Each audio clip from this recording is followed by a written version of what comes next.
On this episode of the Wicked Wally webcast, we will be joined by Lucas McArthur and Sarah Dee of London, Ontario's symphonic power metal band SOLARUS.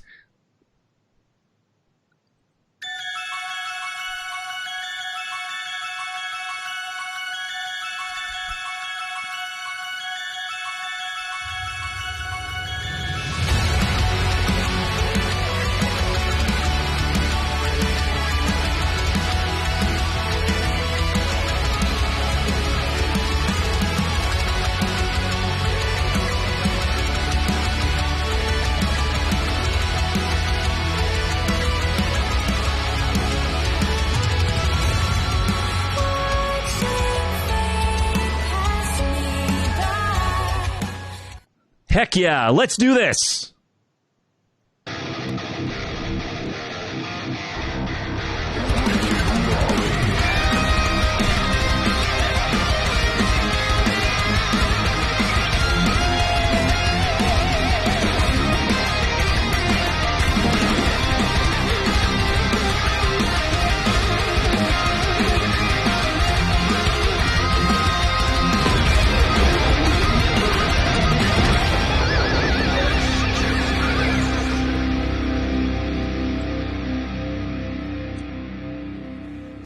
Hello, Wicked Warriors. It's Wednesday night, and you know what that means? It's time for yet another action-packed episode of the Wicked Wally webcast, soon to be the best hard rock, heavy metal talk show on the planet. I'm your host, Wicked Wally, and this show is live on Twitch, on YouTube, and as well on Facebook. Wherever you're watching this show, this is an interactive show. We want to hear your questions, your comments, your feedback. There are already people live watching the show from the different streaming places, and I'm watching the chat, so you're part of the show tonight. We want to hear from you. This is episode number 40 of the webcast. You saw at the top of the show. We are going to be joined here. We are joined by Lucas McArthur, the guitarist, and Sarah Dee, the vocalist of London, Ontario's symphonic power metal band SOLARUS. The band will be releasing their third full-length studio album, A Dance with Tragedy, on December 17th, 2021. We check out their latest single and look back on their powerhouse of an album, Darkest Days. So some really great stuff. I'm really looking forward to that. And joining me tonight, and as I'll mention, I'm in my temporary studio space, so I'm looking forward to building this out and doing something fresh and new. But for now, keeping the show rolling. And yeah, we're up and running. Joining me tonight, my co-host, second time joining me, Jay. Welcome to back on the show. Hello, thanks for having me again. Yeah, it's your second time joining here on the show. Last time was in person. This time's remote, and I guess there's some technical difficulties. You can't see anything tonight, but that's okay. The show will go on. You can hear me yakking, so that's that's the good thing. Yeah. I just opened the show on the computer and muted it, so I can actually see it now. You can see stuff. Okay, there's maybe a bit of a delay, but you can see what's going on. There you go. You're smart. Good job. Good job. Awesome. Thanks for doing that. But we're gonna have a great show tonight. Jay is my metal expert. I am a fan, and Jay is my metal expert. She's a black metal bassist and vocalist for the band Fjellthingor. So she knows her stuff. She knows metal, and she likes symphonic metal as well. That's why I brought you on tonight's episode to chat with our guests. So without further ado, oh, go ahead, Jay. Metal, sorry, one quick thing. When I got into metal, symphonic metal was actually something that kind of brought me into it. So it's a deeper part of my interest. So yeah, I'm really excited for this. Nice. Excellent. And without further ado, Lucas and Sarah, thanks for joining tonight. Hey, thanks for having us on. Great. Hey. Hi. we're all here. We started a few minutes late. We got 10 folks already watching in the chat pretty early on, so that's pretty good. We're already catching eyeballs. Thanks for tuning in. And again, this is an interactive show. If you have questions for Lucas and Sarah, or even Wally and Jay, let us know. We'll go ahead and answer those. And you're part of the show tonight, or just give us some metal horns. So let us know you're out there. So as I mentioned, I am super stoked. Lucas, you reached out to me and said, hey, check out my band SOLARUS. I hadn't actually heard of the band before, and now I am a fan. I am 100% a fan of your music.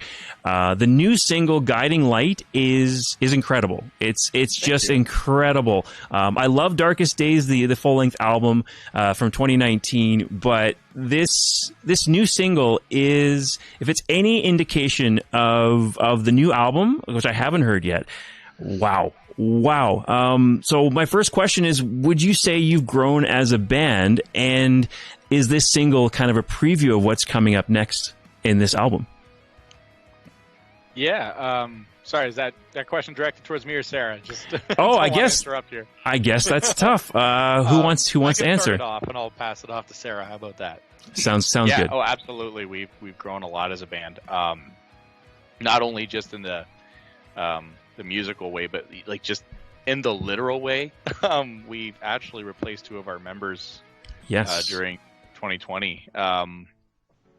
It brought a lot of changes along with it that we had to adapt to and change the way we did things, and even just the approach to writing the third album. Me and Sarah changed a lot of things too, and as a result, the album turned out different in the best way possible. We're really excited about it, and yeah, I think that "Guiding Light" is actually, I think, we're really proud of that song, but if anything, I'd say like that's the song that kind of almost sticks more to the traditional SOLARUS formula than some of the new stuff that we do. Okay. I don't know if Sarah would agree with that, but that's definitely more of one of our classic sounding symphonic metal pieces with, lots of synth effects and really big, open, pretty sounding orchestral arrangements, whereas there's some other stuff on our new album that sounds considerably heavier, considerably more. Nice. Okay. Yeah, we actually have another single on YouTube as well. If we have time to check it out today, we should pull it up. But it's a tad heavier of a tune. Yeah, Sarah, I don't know if you have anything to add to that, but yeah, totally. I think you've covered all the bases there. But just sort of going back to your question about how we've grown as a band, I really think that growth has come at a great time. I think that despite the fact that, the panini, the pandemic, I don't know if we're allowed to say that. No, yeah, that's fine. That on streaming. It's fine. But I definitely think that really gave us an opportunity to really dig in and make some changes and grow together without really sort of, it was kind of like the world stood still for a little while, and we really got to grow together and bring on some new family members. And yeah, it was a very humbling experience, and it took a lot of time, but definitely worth it. Awesome. You're talking about that heavier track. Are you talking about Shades of Truth? Yes. Okay, well, make sure we check that out. I do want to talk about that as well. So it's going more in that direction. Well, that's exciting because I definitely gravitate towards the heavier stuff. I like symphonic metal, definitely, but if it's getting heavier, that's incredible. Well, you have I guess you probably can't say that much, but there's something on your social media right now. I should pull this up. It's a preview of a guest vocalist that's going to be coming on, and I don't know about this because I don't know about the new album. But you have a new guest vocalist, guest vocalist coming on the new album. Is it harsh vocals? Yes. Oh, excellent. Oh, that is exciting. That's all you're getting to hear for now. Wow. Sarah's actually holding her. She's like, you told him something. You gave away something. Right? Yeah. But that, you know what? I'm kind of in the camp right now. We're less than a week from revealing who this individual is. And at this point, I think anything that generates hype can't be a bad thing. Right. And you didn't give it all away. No. But no, we're really excited. We'll say it was just there's a track on our album that we kind of, from the early get-go, we were like, this is very, it still had elements of what we've done in the past, but it had like a much more metal approach to it. Really heavy, aggressive riffage, the kind of stuff that we really addressed early on. So Sarah, what do you think you'd sing over this? And she's like, I don't know. This might be a good opportunity to bring someone on who has a little more grit to do a duet. And we did that. We reached out to this individual. It was the first individual we thought of, and they loved the track, and the rest is history. And I can't wait to find it's out. coming out on the 26th. The music video itself is coming out on the 26th with the song, and you should know who this is by, I believe it's early next week. Early next week. Okay. Once you have that information, I'm going to share it out on my social media too, if I get a chance, because I'm excited as well. I have a guess though. My guess is it's Charmander. Yeah. Because this is Charmander is fire. Who's that Pokemon? This is from your Facebook page. Yeah. Oh, there we go. So we like to we like to kind of do the opposite of black metal bands. Sorry, Jay. We kind of write like a really uber serious, moody lyrics and melodies and whatnot in our albums. But then in real life, we're pretty big buttheads. Like we don't really like to be super uber serious. We like the traditional hype of metal songs and stuff, but right. But we like to joke around like that. So we just thought that'd be a funny little teaser to put out there. And yeah, we don't take ourselves too seriously as people. And if you've been to any one of our live shows, you know that we have a lot of fun, even though we're singing about all kinds of crazy things. We do have a lot of fun together, and the shows are always really upbeat. And I think that this Pokemon teaser for our guest individual is just like, it literally just scratches the surface of just how dorky we are behind the scenes, and I love it. Yeah. All right, we have some messages in the chat I didn't get to earlier, so thanks for tuning in. John Pyrus, love you, Lucas and Sarah.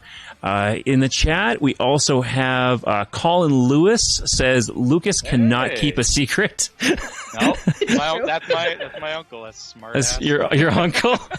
Yeah. And then a kick-ass band actually here.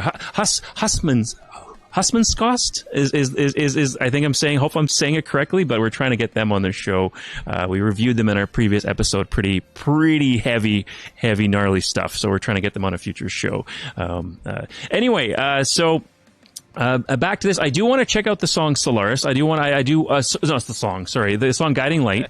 I want to go ahead and check that out, and go through, just check out the music video, listen to the song. But maybe, just maybe, let's start with Shades of Truth. The reason I say that is because you mentioned this is kind of the direction the album's going to be going. And I want to give this another listen and kind of think about that, and just kind of, think about that. All right, let's go ahead and do this. Shades of Truth by Solaris. Let's do this.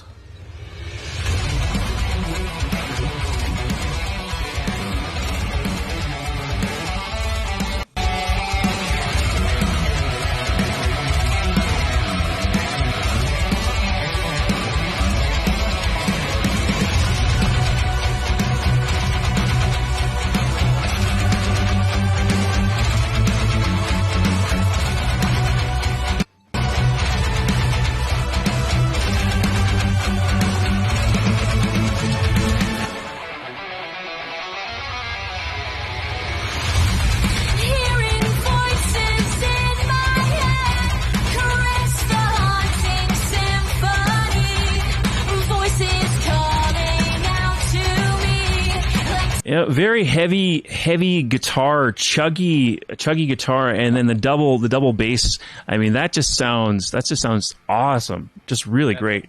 That's kind of what I meant when I said, like, that's kind of the direction this album's going in. A lot of people will notice, objectively speaking. Like, every band likes to say this album's better than anything we've ever done. but just from the objective perspective of just the level of syncopation with like the drum kicks. Like the drums have never been more aggressive than they have been in this album. And a lot of that has to do with the kind of capabilities that our new drummer has brought to the table. So we wrote the album with that in mind. And Christopher is an absolute animal on the drum kit. Stellar. Christopher. Yeah, he's one of the newer members of the band. So that was influence that he brought to the table, or did you already kind of have that in mind when you're writing the songs? Without, I just don't want to paint like a false picture or anything. we want to be really transparent that the songs were more or less written before Chris and Dan joined the band. Sarah and I wrote this album, but things were kind of just tweaked, just based off of what we knew they could do, and so yeah, it wasn't as much of an influence as much as it was a inspiration, I guess you can say. Yeah, definitely. Cool. Jay, I want to give you a chance to talk too. I feel like I've been. I'm actually relating a lot. We are in the process of changing a drummer, and I really it's interesting how that can affect, even if you have already written the songs, having a new drummer and having that fresh perspective on it can really affect and change the mood and feel of the song in like subtle but really cool ways. I think that's awesome. Yeah. Definitely. One thing I wasn't able to easily find when looking up the new album was related to the production of it. Your previous albums, it was very easy to find. Sean Dowell of the band Borealis, he mixed and mastered the previous album. Who worked on this new album? Did you work with Sean again? Yep. Oh, okay. Sarah, I'll let you take it. Oh, okay. Thanks. He's mine. I have an idea why, but I'm not going to bring that up. There's something I know. I'm not going to bring it up, though, about Sean. But what I want to hear now, I'm curious. No. I'm not going to do that. I only if you want to bring it up. Okay. Well, I'm not sure if this is what you're going to say, but Sean and I live together. We are together. That is. I'm not sure if that's what you were referring to. But, okay, great. Because I heard an interview saying my boyfriend at the time, so I thought something didn't pan out. Oh, no. You're together. You are together. Okay, that's good. That's why I didn't want to say anything, because I listened to another interview. Go ahead, Jay. He's referring to the interview we had with Alex a couple years ago. I think we were talking about doing the album with Sean, and we were talking about how we like started our band together, and I think you guys had just started dating at the time, like when we started Solaris. Like you were dating for like 8 months or something like that, and so maybe it was just like a term of phrase that was taken the wrong way or something. Oh, okay. It might have been, because we've been together for like almost 7 years now at this That's point. A good story. That's positive.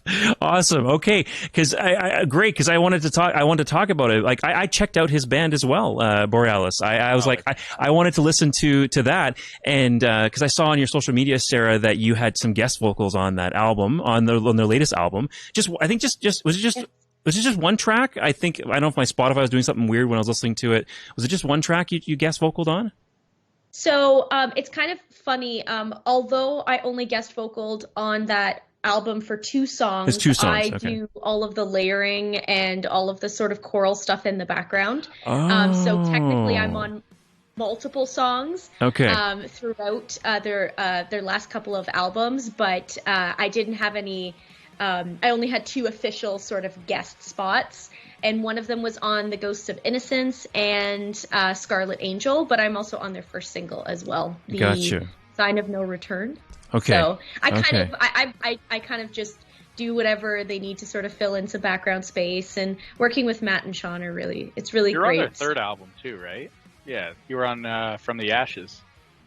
Yes, I was. That was the first time I guest vocaled with them, was From the Ashes, and that was in 2015, and that was actually very shortly before we had started dating. So we had met at music school. So if Sean's interested, let him know. This is about Solaris tonight, and I love your music, and I'm gushing about your music tonight. But like I said, I just kind of threw it on like while I was doing other stuff. I'm like, well, I want to check this out too today before the interview tonight. It's really great. It's sort of like Evergrey meets Nevermore. Like that's sort of like. Thanks so much. Do you know what I mean? It's was that? God, I'm a huge Jeff Loomis fan. So like Nevermore is. Honestly, just hearing your voice in the songs I've listened to from Solaris, I'm really curious to hear what kind of backing vocals and things that you do. So I'm gonna have to get the songs after this, and then I'll listen as well. And you know what? Yeah. It's not really a taboo subject for me and Sarah to talk about if that's what you're worried about. Like we make no effort to hide the fact that that we've had a long-standing relationship with that band. I mean, we're both Ontario bands. I wouldn't really have been able to start Solaris if it wasn't for Sean taking a chance on this dingus that was just in a basement with a bunch of songs, and I didn't know what I was doing at the time, right? Right. And when push came to shove to write an album, I didn't even have a band, but he said, "You have songs?" I said, "Yeah." He said, "Oh, we can. If you have songs, we can make it happen. Let's just get the ball rolling." And when I started recording with him, that's when we started auditioning vocalists. And the reason I actually brought it up, and I'm not trying to stay on Borealis for any other reason than it actually kind of ties into how me and Sarah met. We owe that all to them. And she was a guest vocalist on From the Ashes, and I remember Sarah and I met for the very first time at a Nightwish show in London, Ontario. Yes. Nice. And it was back in 2016. Yeah, and we just were standing in line. I knew Sean from like years prior, just kind of like being in the same community and everything, and we're standing in line, and it was about an hour before we started talking about their new single that they released. I said, "Yeah, From the Ashes, that was awesome. Like, whoever you got to do the guest vocals for." And he just kind of points to his girlfriend standing beside him, and I said, "That was you?" And she said, "Yeah." And then that was kind of it. Like, I think, it's fair to say, like, Sarah and I, like, we became acquaintances at that point, but we weren't really like firm, fast friends or anything like that. And then months and months later, let's say like about 6-7 months later, when the album was wrapping up instrumental production, she auditioned for Solaris, and she sent me literally a 30-second track that I was like, this is who needs to be in this band if she'll have it. So yeah, so there is the kind of an interconnectedness there between the two bands, and we don't hide that. We owe a lot to them. Awesome. Yeah. Pirate Metal Troy in the chat says he was at that show, the Nightwish show. Yep. We hadn't met him yet, and I wouldn't meet him for another 4 years. That show, man, I'm telling you, like Nightwish and London Music Hall, there was some juice going on at that show. I mean, Troy was there, we didn't know he was there. You were there, Lucas, and I had just met you. Sean and I were there, and I was there because I got us 2 tickets, meet and greet tickets for Sean's birthday. And so that was why we were there in the first place, and we did like our meet and greet and whatnot, and we were standing right at the front, right at the gates. Yep. And it was such a great show, and it was a great time, and we ran into a lot of people, and it just ended up being sort of one of those serendipitous moments where you didn't realize at the time how meaningful that interaction was going to be with those people, and then it sort of like was working itself behind the scenes, and the universe was doing its magic. So really, really cool. Awesome. Really cool to see how that works out. And even with like the interconnected bands, I think like having other musicians to support each other, that really like brings up the entire scene. It makes everyone stronger, and I think it's really cool to see that. Sweet. So Shades of Truth, I want to go back to the song just for a little bit more. So with the writing of the songs, does it start with the music first, and then Sarah comes in after and you do vocals? Yeah. Always? Yeah. You write the vocals after? In the instance of this album, yes. Absolutely. Every single song was written, then passed off to her. And then she kind of works her magic. And the second album, Darkest Days, was a much more collaborative song. Any song that I wrote followed that same formula, but there were 3 or 4 tracks. I can't remember how many. 4 tracks on the album where Sarah, she wrote Limbo, Holding On, right, The Final Hour, and then there was another song called Dear Savior, which she had basically written a skeleton of a piano piece that was originally Adele-esque kind of tune, and then we were like, is there a way we can turn this into like a metal album or a metal ballad for the album? And so yeah, that album was very collaborative in that sense. This one was really, I had this consistent musical vision, And then Sarah kind of took it from there. Dear Savior was my favorite track on Darkest Days. A lot of people say that. I really loved it, and especially the lyrical content. I thought, like, Jay, my spider sense was, I don't know, my Wally sense was tingling when I heard that song, because being in a black metal band, it's definitely is it like a crisis of faith a bit in that song? It almost seems like so. It's I when I heard that track, I'm like, oh, Jay's got to hear this. A symphonic metal band that's actually tackling some black metal topics. That's pretty cool. It's actually funny that you say that, because I mean, at the time I wrote that song and I wrote those lyrics, and it was really supposed to be kind of a musical catharsis for me, because I experienced a lot of loss that year. It was sort of like I don't know if this is like a common belief, but you know, I sort of say like things come in threes, and I had 3 deaths in my life, all basically around the same time, and it was just me basically saying, you know, I had been surrounded by, you know, funerals, and a lot of them were sort of more Catholic-based funerals, and I just was sort of like, I don't know, I was feeling very disenchanted about the whole thing, and I really wanted a way to sort of express that moment of frustration and grief, and I honestly didn't think that it was going to be anything other than something private that I kept to myself, partially because I was afraid that I was going to piss off a lot of people, particularly in the religious community, but no, we actually ended up taking that, and Lucas really helped to realize it into the song that you hear today. I mean, if I can dig up the old demo of just the piano, I'd love to release it just to sort of hear what people have to say. You should, yeah. And you know, Gold membership gets to hear all the before it's all done demos. There's an idea. I could even see it as like a bonus track on like a Japanese release or something. You know what I mean? One of those, like something like that, just like his bonus track, like or just. Once you get really big, you know, you could pull that out at a show, at a bigger show. You know, once you get massive.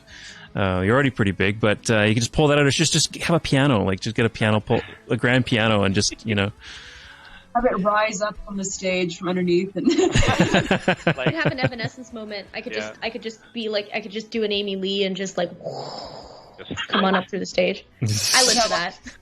That's a fog. Yeah, man. I mean, yeah, we're still at a point where we have to do the manual walkout. You know, yes. If we get a fog machine. But I mean, that could change. Looking at the just how gorgeous this music video and the production value of Guiding Light. And speaking of the video, you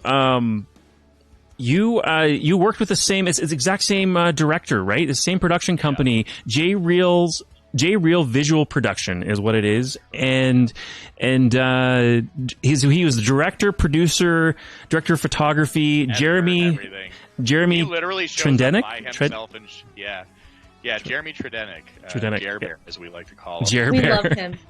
No, he is one of our best friends now, and we hired him to do Limbo, our first music video.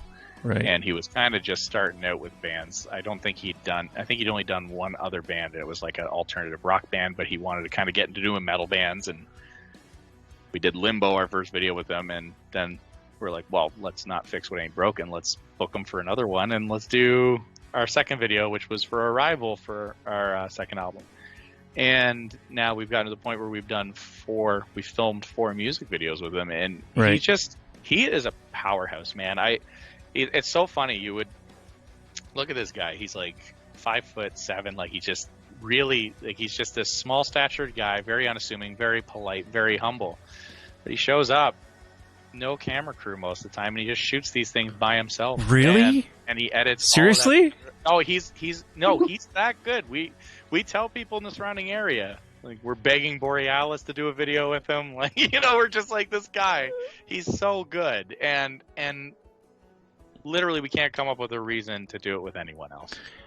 And just checking out the social media here for J Real Visuals Productions, if I'm saying that right, is like all kinds of music. Like if we just jump in here and play just a tiny bit of this, it's all styles of music. Yeah, everything. Yep. Like we got hip hop in here. We've got rock. We've got. It's just everything. Like, and just the styles and looks of the videos. Country, it's just awesome. It's just awesome. The variety of music that videos that he makes with all different looks and feels. So yeah, very talented.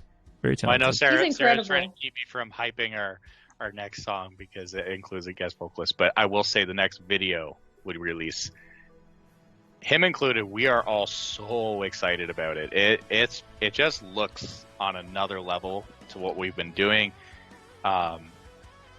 especially what we did just on a do-it-yourself budget, and we are so stoked for people to see it. I have to be careful not to talk about it intentionally because I'm so bad at not revealing things. I have to intentionally, even in real life, I've had people sort of come up to me or message me or something saying, "Oh, so what's coming up next?" And I'm just like, I'm gonna walk away now with love. Otherwise, I'm gonna spoil it, man. Have a nice day. Nick Sauter in the chat says, "Great work, guys. Metal horns." Nick. I haven't seen him for frickin' ever. There you go. I think the last time I saw him was when his band was playing at I think it was the Coalition. It was 4 years ago now or something like that. Yeah. Okay. What's the name of the band? Get a quick shout out. I think it was Fallen Legion at the time. Nick, correct me in the chat if I'm wrong, but I'm pretty sure I bought one of his albums. Yeah. Nick, let's hear what band you're in right now. And earlier, I just want to do a quick shout out to because John Pyers joined the chat early on. One of our friends from Florida is a part of a band called Threads of Fate down in Florida, and if you love symphonic metal, you need to check them out. Threads of Fate. They are absolutely gorgeous, stunning sounding band. Just to give you some context, I don't know if you've heard Seven Spires. It's the guitar player from Seven Spires teamed up with John Pyers, who writes the songs and is the vocalist, and then they have a keyboardist who produces their music named Vikram Shankar, who's worked with Tom Unglin from Evergrey, and they are they are this super group that no one really not no one knows about, but they need to be drawn more attention to. They're very underrated, which is why I'm bringing them up right now. I absolutely love their stuff. They have one EP out right now, and they're releasing a new album in the new year. So, sorry, I'm really bad. Gushing about everybody else but your own band. That's the way I am. I'm an absolute nerd when it comes to people I know who produce amazing music. That's the thing I love about the metal community, is that you are 1 degree separation away from the most incredible musician you've ever heard in your entire life, and they're literally just living down the street or something. And it really frustrates me that people don't give it a chance. So I figured, well, if they won't, I will. Okay. I like that attitude. That's a great attitude. So I'm going to go ahead and cue up Guiding Light. Like I said, I really enjoyed this track. But you said it's very indicative of what you've done before. But I really, really enjoyed the track and the music video. So let's take a look at this video. And if you think of anything you want to talk about or mention about the video, I'll go ahead and pause it, and then we can go from there and add some add information to it. Sorry. And likewise, if you have any questions, just pause and ask. And We'll do. So I'll go ahead and start this up. I'm also going to pull you guys. I noticed you're missing from the bottom left-hand corner, so I'm going to fix that too while we're watching the video. Let's go ahead. Let's do this. Solaris, Guiding Light. This video looks just gorgeous, just beautiful.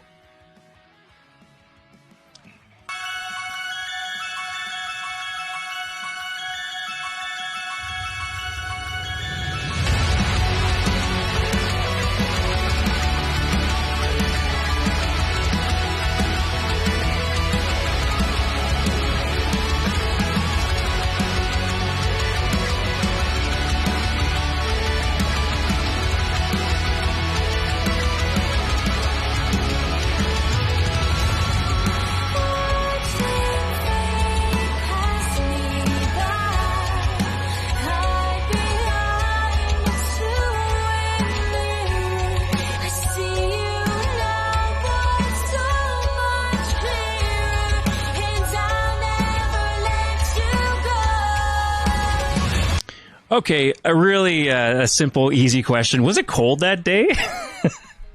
Oh my God, it was freezing. I was not dressed appropriately for that day. And you know what? I suffered in my clothing, so I hope to God it turned out. It was it was really chilly. But honestly, we shot that video almost exactly a year ago. Like, that's how long we've been sitting on content to release this album. For the time of year, we lucked out. Like, I think Sarah would agree. During the day, it was beautiful. The sun was shining. It looked like freaking golden hour all day, and we're like, we literally couldn't have asked for better weather to film this video. But as the sun started to set, Jeremy wanted to get a shot out by the river near the location we were shooting. All of this was shot on property owned by my family, by the way. So okay. It was so we weren't far from shelter if we needed it. Okay. But my grandfolks live on the river there, and Jeremy was like, it's the sun setting, we need to get a shot out here. And we walk out there, and Sarah's just bundled up in a blanket, just shivering already. And I said, "You don't have to do this." And she said, "No, for the gram." And she just for the gram. And we did exactly one take all the way through the song, and you can't see it in the video, but she was just shaking. And as soon as the take was done, I basically just tackled her with a blanket, and I'm like, okay, get back in the car and turn the heater on. Yeah, it was very cold. It was so cold, but it was worth it. And it was tricky because the sun was setting, and so I think the sun was what was keeping it at a reasonable temperature. Yep. And you feel like all this wind you can see in that shot is hitting me in the face, and my eyes were starting to water, and I'm going, oh God, I hope to God this is not being picked up on camera. It was so cold. It was like just hovering above freezing. And I'm just sitting there thinking, oh my God, if this take doesn't work, then I'm going to have to do this again, and I'm just going to freeze. She gave her, though. She made it work, and he got, well, it was funny because Jeremy actually said, okay, all right, do you think you got one more in you? And I was like, no. No. You use your magic editing skills and you make that work, because that was torture for me to watch, and I had like a jacket on. Anyway, yeah. Matt Vanderlinden in the chat says, "Nice bonfire." That's another one of my uncles. All my family. Your whole family. Colin Lewis in the chat says, "Lucas getting some love from his uncles." Yeah. Oddly enough, not the uncles that own the property that we shot that video on. Fair enough. Yeah, weird enough. But I have an incredibly supportive family network. They always come out to the shows to support us, and I cannot ask for a more supportive family. Tonight, this is the Wicked Uncle webcast. That's what this is tonight. Yeah. All right, let's go back to the video for a little bit more, and let's see if I think of any other questions. Sometimes the dumb questions are the most fun. Asking if it's cold or not. Mm-hmm.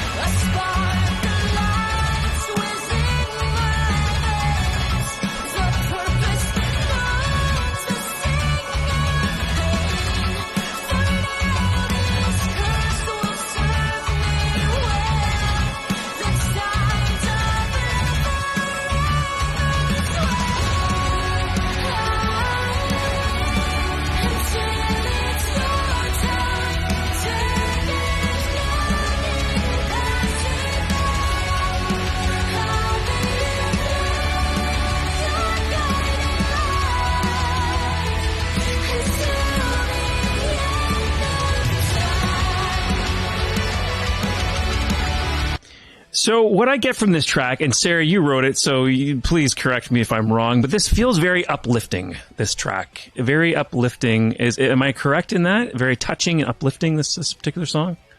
Yeah, absolutely. This song was one of those songs that I like to say wrote itself. The vocals wrote itself. I listened to the track without any vocals in it, and it was like I kind of had a bit of a musical epiphany, and I just sort of wrote the track in about 10 to 15 minutes. Whoa. Which is hilarious, because sometimes it works out that way. Sometimes you're sitting on a piece for months, and then other times it just kind of comes to you like that. Right. But this particular track is really nice because it's a moment of, it is more uplifting. It is this idea of, I'll be your flame, your guiding light until the end of time. So it's really showing a more positive side on what is what you would argue is a sad story that the album is sort of loosely based around. So definitely the more positive one. And as Lucas mentioned initially, you know, it's definitely the one that's more sort of the, you know, the classic Solaris formula. But I also think that's what makes it really nice single material, because it's very approachable, it's very relatable, and everyone can sort of take something out of it and have that be personal to them. Yeah. Well, true. I was going to ask, though, and you don't have to answer this, did you have someone in mind when you were thinking about that, when you wrote this song? Did you have a person in mind, anyone in particular? Or was it just...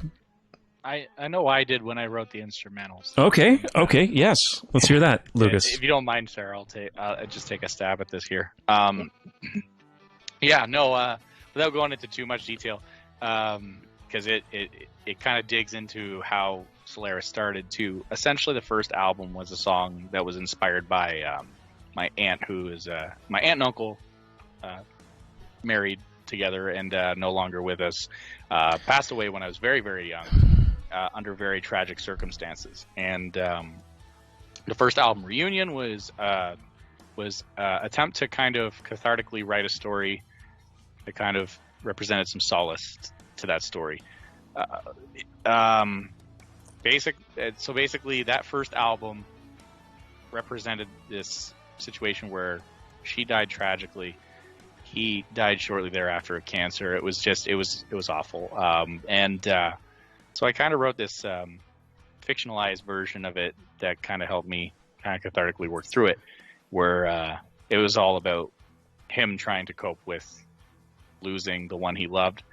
And when we approached this album, we came up with this idea early on. It's like, we didn't necessarily want to lean so heavily into the concept album realm, but we thought it'd be really cool to loosely base this album off like kind of the mirror side of that story. Like, what if we kind of came up with like a Stranger Things-esque kind of like otherworldly world where she was kind of going on this journey of self-discovery on the other side after the tragic death. And each song kind of represents a chapter in that, and Guiding Light is the 6th track on the album. So pretty late in the album, and it's kind of the moment where she discovers her purpose, kind of remembers who she is, remembers what she left behind, and sees that her long-lost love is struggling in the world that she left behind, flirting with suicide, alcoholism, drug dependency, stuff like that. And again, this is a fictionalized story, so I'm not painting my relatives in a bad light or anything. Sure. But it's beautiful. It's a beautiful story. It was this story about her kind of coming to terms with being his guiding light and visiting him in dreams and being a guiding hand to a happy life. So ultimately, the idea was that both albums would kind of end on the same note. Our first and third album would end on the note of them reuniting in the afterlife after, they're all said and done. So that's kind of like the loose Cole's Notes version. So this is a trilogy then. This is the end. This is like closing a bookend. No, Darkest Days was its own thing. We didn't really do anything with Darkest Days. So it's a two-parter then. It's a two-parter then. And again, we didn't really set out to make it a heavy concept album. We more so just wanted to use that as a guiding point to writing the lyrical content. And it just so happens that it turned out to be a really, really cool way to do that. So beautiful story. Yeah, I almost teared up a little bit. You mentioned, because you mentioned. I think a lot of us who've lost somebody in our lives dream of that person, have a dream of them, and it can affect people different ways. I know a particular person I lost when I was quite young that I love when I dream about him, because it's like he's there again, and I got to see him.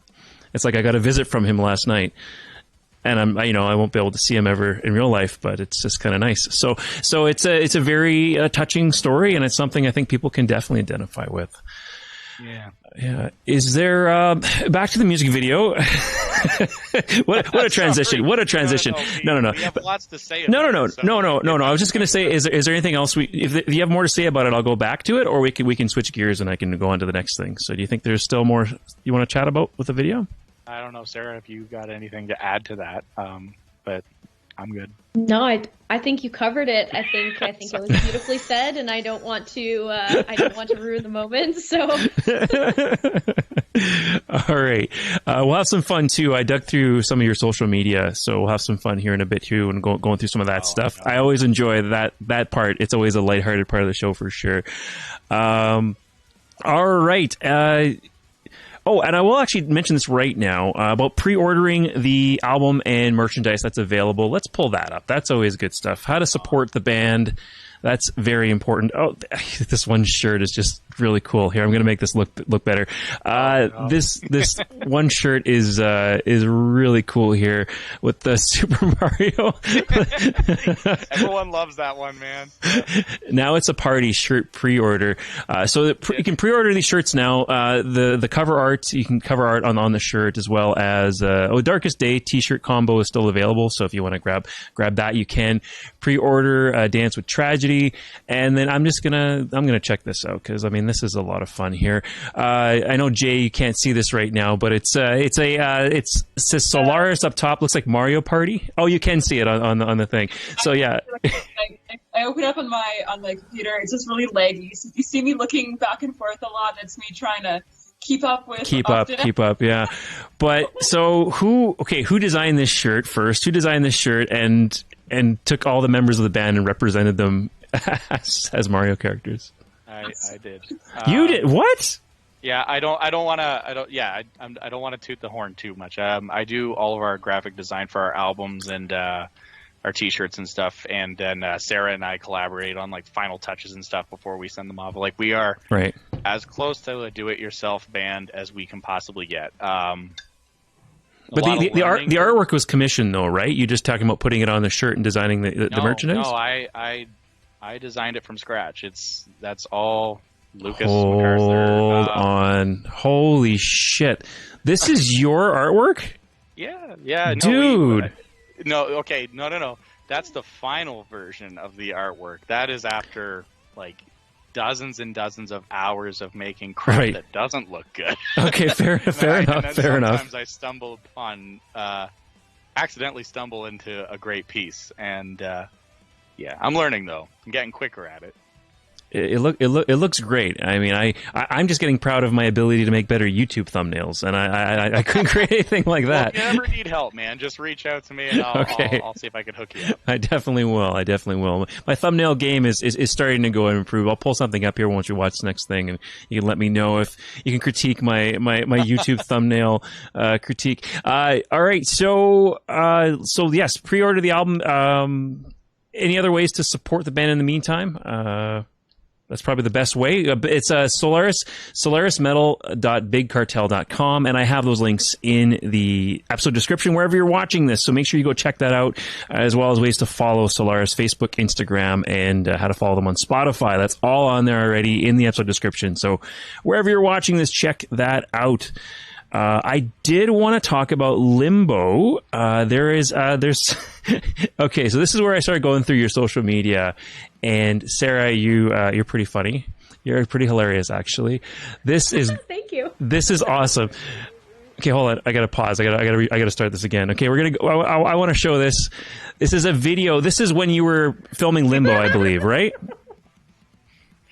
Oh, he's taking us way back here. That's so old. Forgot about this. This is when you were filming Limbo, right? Yep. Yeah. Okay, great. This is okay. Here, let's play the rest of it. This is pretty good. This is gold.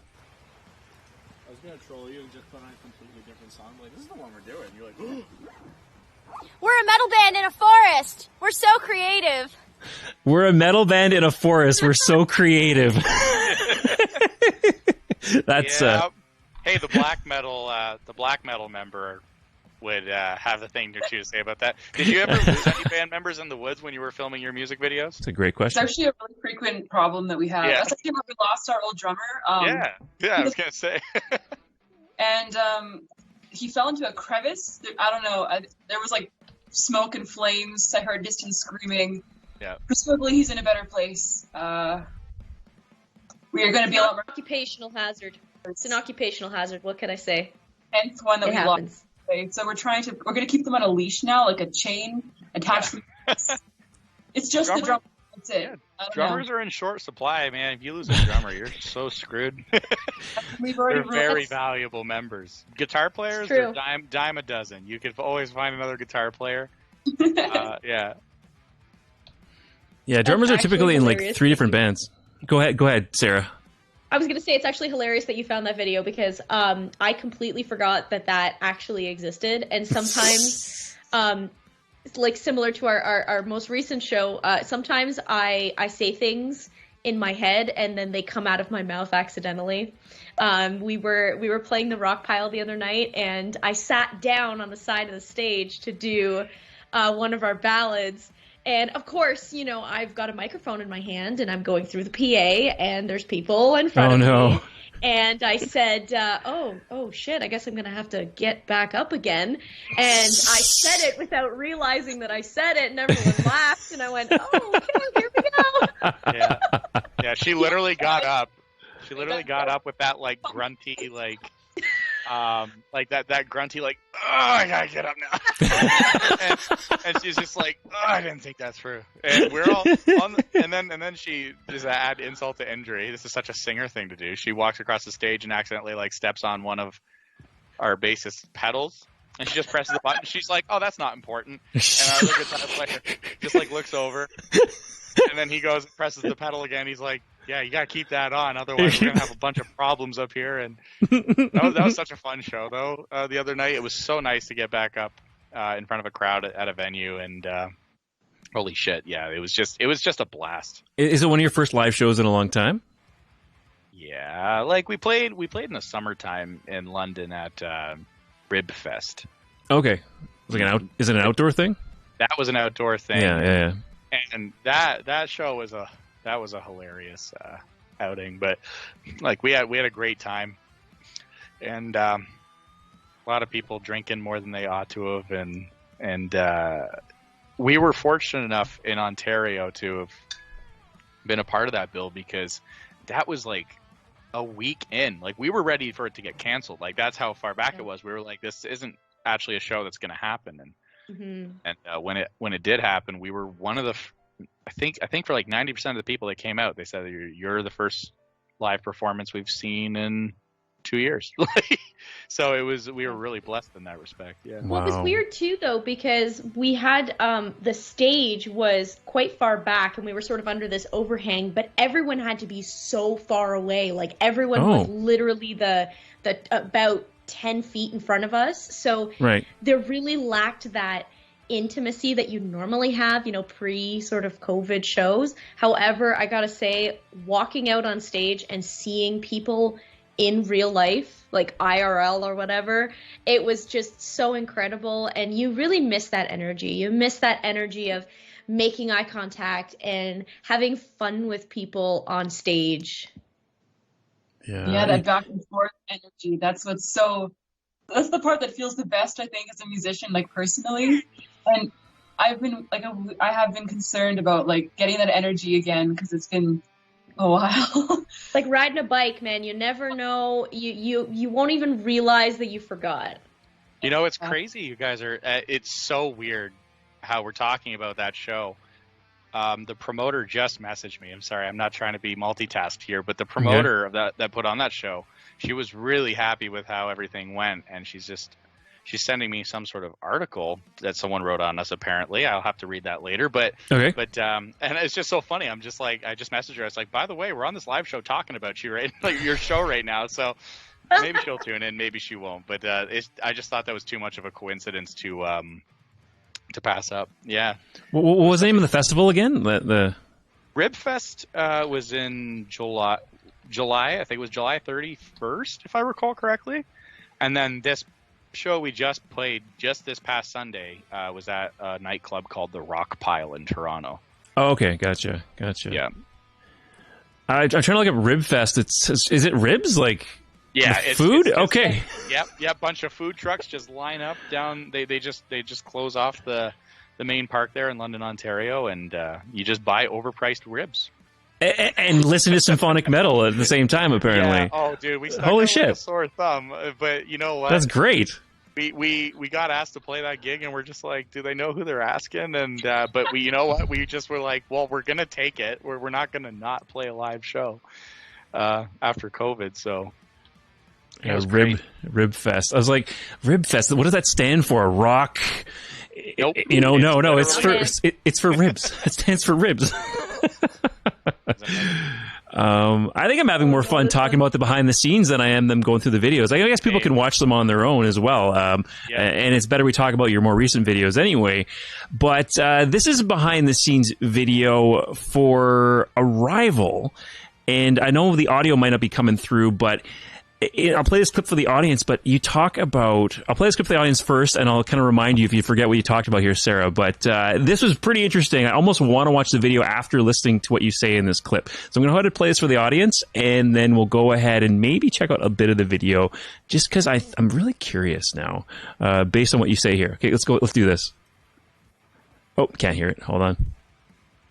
Instagram. We are here in there we the go. lovely small town of Wellsburg. I'm a small town human, so small towns make me happy. So we are here. We're all fancied up in our... Okay, before we go any further, you mentioned you're from a small town. Are you considering London, Ontario a small town, or are you talking about somewhere else? No, so I actually am not from London. I don't live in London. I'm from a... Oh, you don't even live there at all. You're not currently there. No, so I'm actually from a town called Caledon. I live in a very small town called Caledon East, and I've lived in a small town since I was 13. And I was referencing that we were in another small town, just sort of further away. And I was just, making a sort of silly reference about how, I love being in small towns because that's where I'm from. I live on a farm. So I made the reference of living in the middle of a field. That's pretty much, I live outside of the GTA. So, yes, that I 100% stand by that. I'm a small town human. Yeah. Jay, I don't think you and I will ever go back to a small town, will we? We're both from small towns ourselves as well. Yeah, honestly, I like there's a lot of elements I like, but I think the biggest thing that I like about cities is the closeness to other, like-minded people. As in a small town, I also tend to feel very, very isolated from others and not fitting in, and that's I didn't like it. Less black metal fans for sure in small towns. It's usually a lot of country music, where at least where I was from. Yeah, that's boring.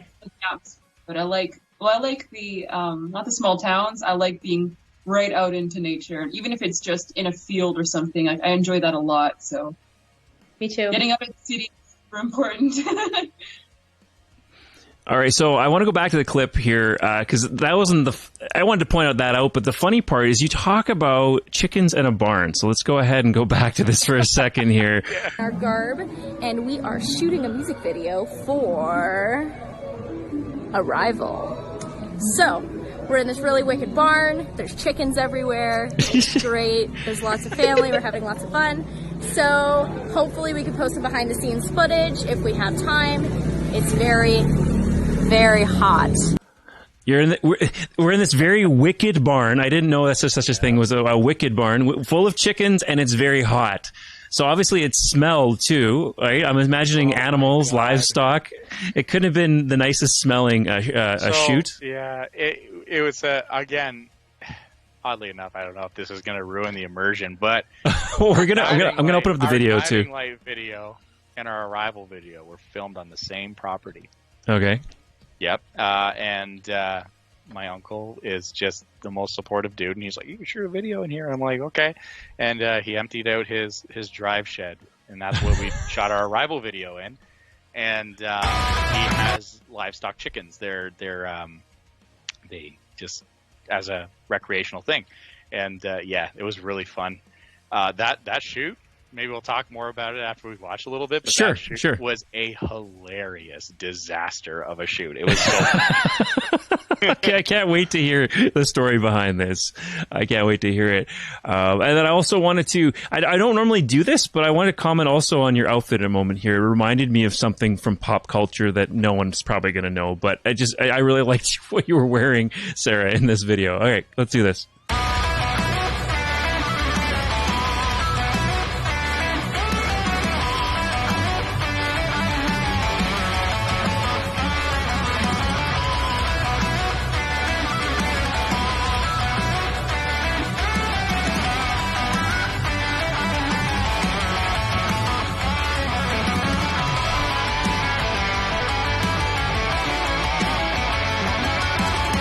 Wake up, rise and shine.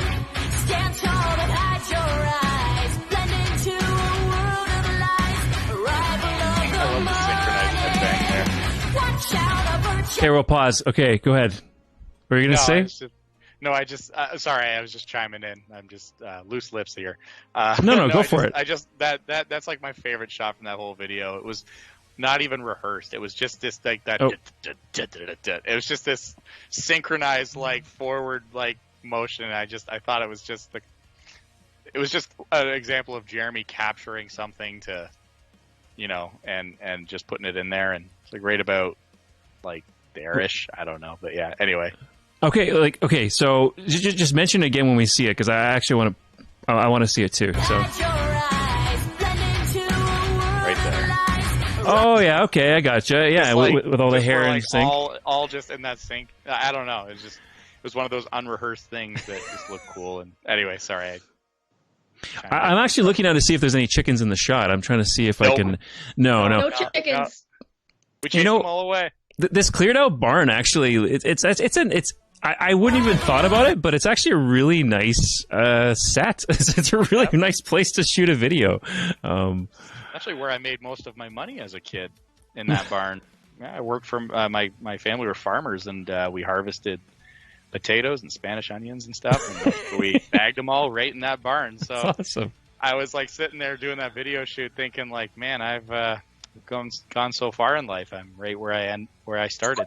The full circle moment. Yeah. And we have a few more folks just tuned in, actually, so I'll let you know this is an interactive show, the Wicked Wally webcast. So if you have questions, comments, anything to add, things you know about the band, any dirty little secrets, let us know in the chat, and we'll go ahead and talk about that tonight. Yeah. So I was asking before, did it? Well, obviously it smelled like a barn, but. So and you said chickens. So did you have to catch chickens as a kid at all, Lucas? No. No. They weren't livestock farmers at the time. We were Okay. just Gotcha. crops. Just crops. And Gotcha. you don't need to chase the chickens around. They usually do their own thing. They go out during the day. They come out at night. It's in their best interest. Otherwise, they get eaten by stuff. So, True. yeah. Yeah, I thought I would ask, because I did catching chickens, because I live in a small town, right? So I did chicken catching for a job for like one shift, and I couldn't do it. It was just terrible. That sounds awful. It's horrible. You're in this dark, dimly lit coop, and there's all these chickens, and you have to catch you have to have 3 per hand. So you put them in between your fingers. You got to catch them, and you got to take them and throw them in the truck, and it's in these crates, and it's. I won't go into it. You could definitely do a metal song about it, because it's kind of brutal, actually. You could do a metal song about it without going into details. You could do like a black metal, probably like a death metal song, I'd say, or a grindcore song about this chicken coop. It wasn't the smell that day that was hard to deal with. It was the heat. That day, we all remember it was unbearably hot. Like I think it was like 38 degrees in that barn. Like Right. And we all had like industrial-sized farm fans that probably would have sliced your finger off had you put your finger in there. But like we had to literally keep Sarah in front of a fan like all day just so her makeup didn't melt off. It was crazy. And then literally first take. I mean, we miss Nick. We love him, but God, he just dropped the ball so hard that day. Freaking first whack on his snare drum in the first take. He just gives it a little too much diesel. He snaps his snare skin. Oh, I think I saw that on your social media, actually. Yeah. Yeah, and we go and we like look back and we're like, "You have a spare, right?" And he's like, "Nope." So he's like, "We're just gonna rim shot it."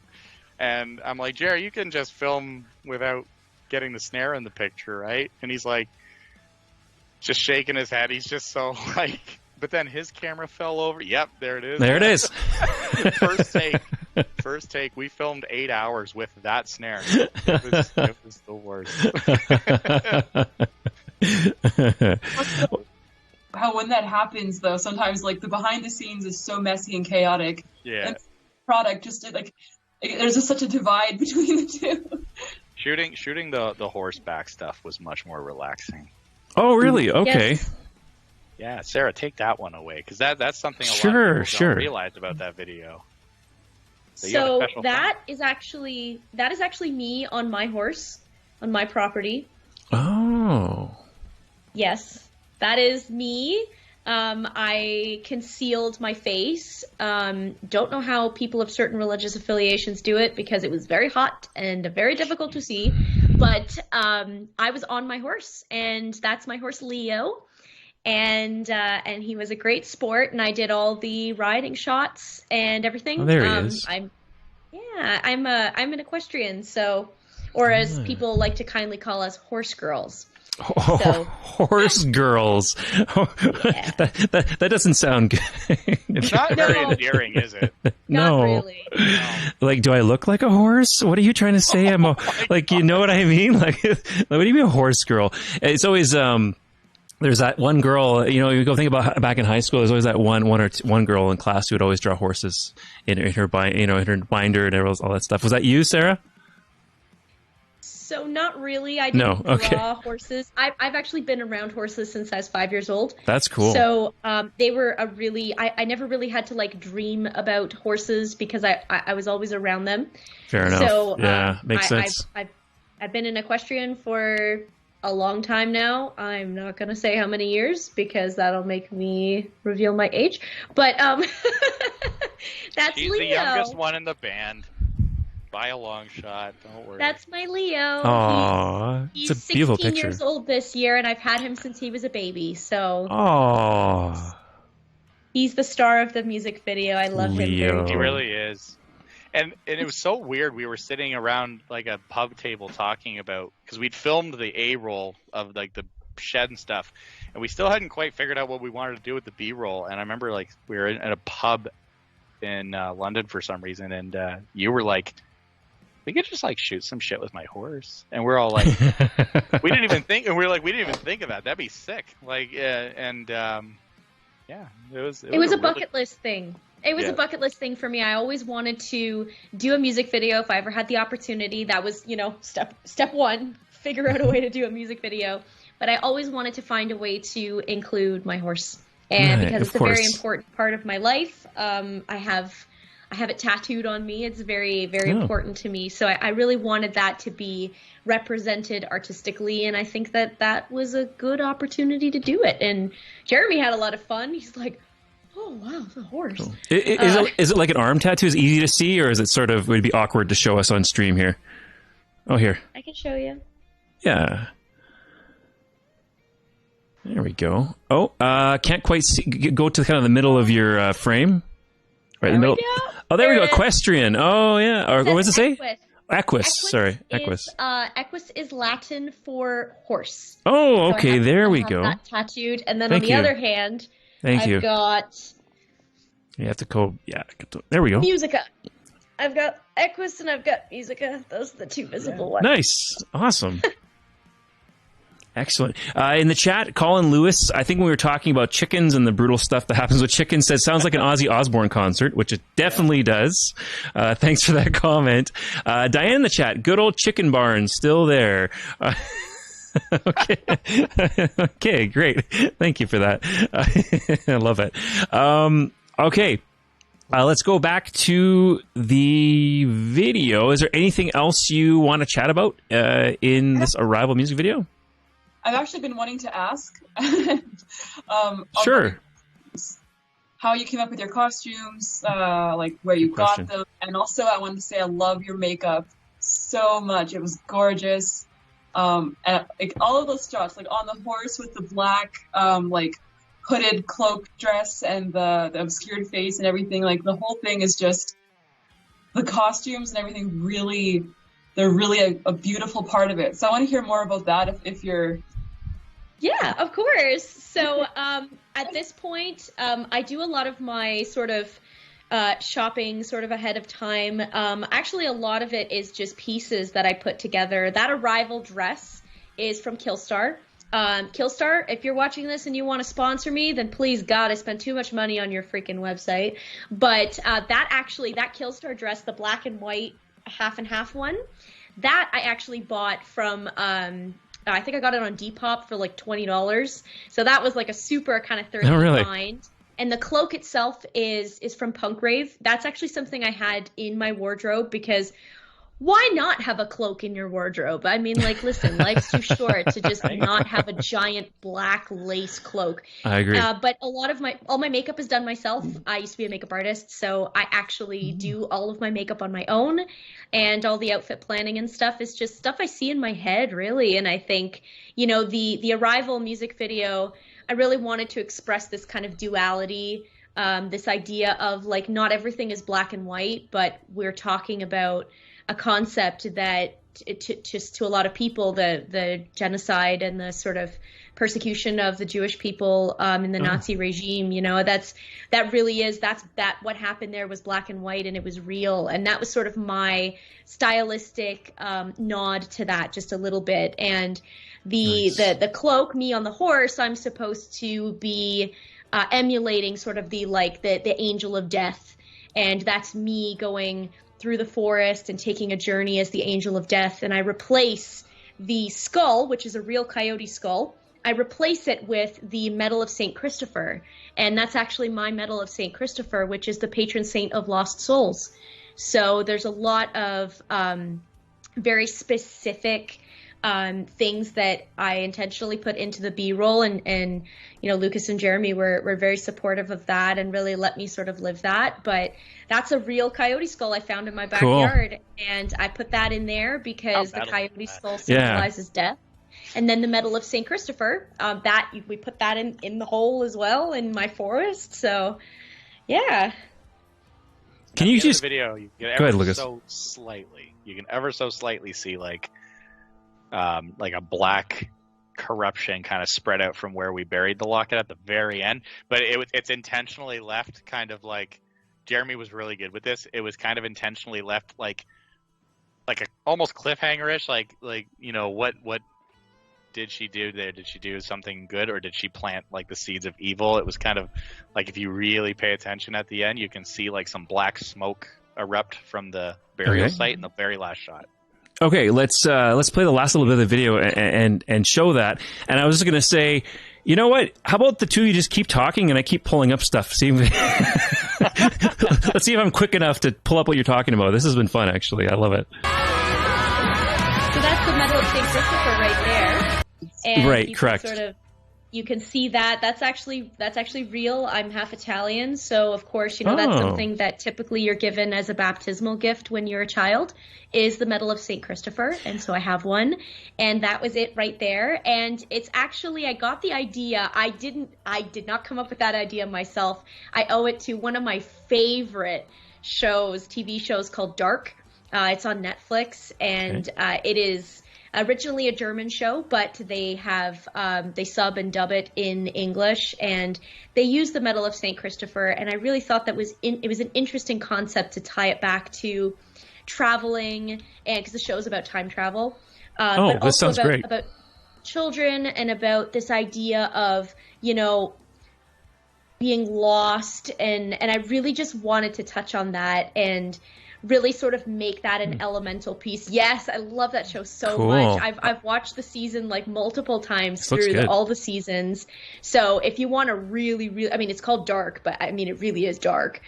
But a lot of those elements sort of coupled with a lot of historical reading that I did about a lot of survivors of the Holocaust, the remaining ones. I watched a lot of their videos and I listened to them, and I really wanted to not speak for them, but sort of pull on their experience and accurately represent it in a way that really sort of honored them in a way, but also didn't sugarcoat anything, and really sort of tried to do that in an artistic way. And like I said, Lucas and Jeremy were really on board with it. So I'm really glad I was able to have that sort of symbolic expression.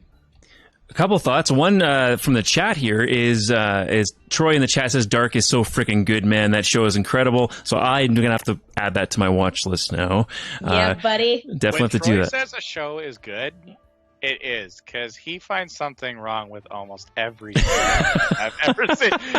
It's so funny. Like, some things that are just like, and he'll be laughing right now hearing me talk about this, but like even something that as unanimously celebrated, like, you know, I won't say spoilers, but like a recent example was like the season finale of season 2 of The Mandalorian was just so wholesome and enjoyable for everyone. Everyone loved it, and Yeah. and even he messages me right as he's watching. He's like, "This friggin' sucks." So if Troy's saying Dark is good, Okay. then it must be really good. Yeah, and again, reminding folks, Troy is the other guitarist in the band. So if folks are still or just forgot, that's who that Troy is. He's the guitarist in Solaris, their boy. Okay, we wanted to check out the end of that music video, and also the Medal of St. Christopher. I wanted to say, if Vito was co-hosting, he's my part of Team Wicked. I bet you he would have a lot to say about. I bet you he'd have a lot to say about that. So if he watches this episode later, he's going to be like, "Oh yeah, I know that." So let's watch the end of this clip. And as you're saying, it has this ambiguous, ominous ending. Is that right, Lucas? Yeah, I may have oversold it a little bit now that I'm thinking about it. It was ambiguous. just like a little, yeah. Ominous. It's like, oh, After you play it, I have a funny story about those forest scenes that I'll tell you guys. Okay. Let's play the rest of this, and while this is playing, you won't be able to hear you folks. So just let me know if you need to jump in.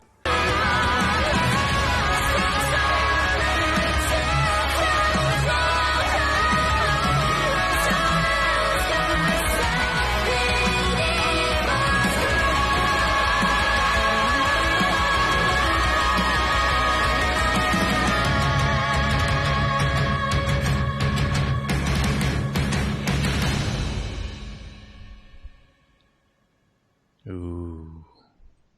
They're directed by. Awesome. Man, this has been fun.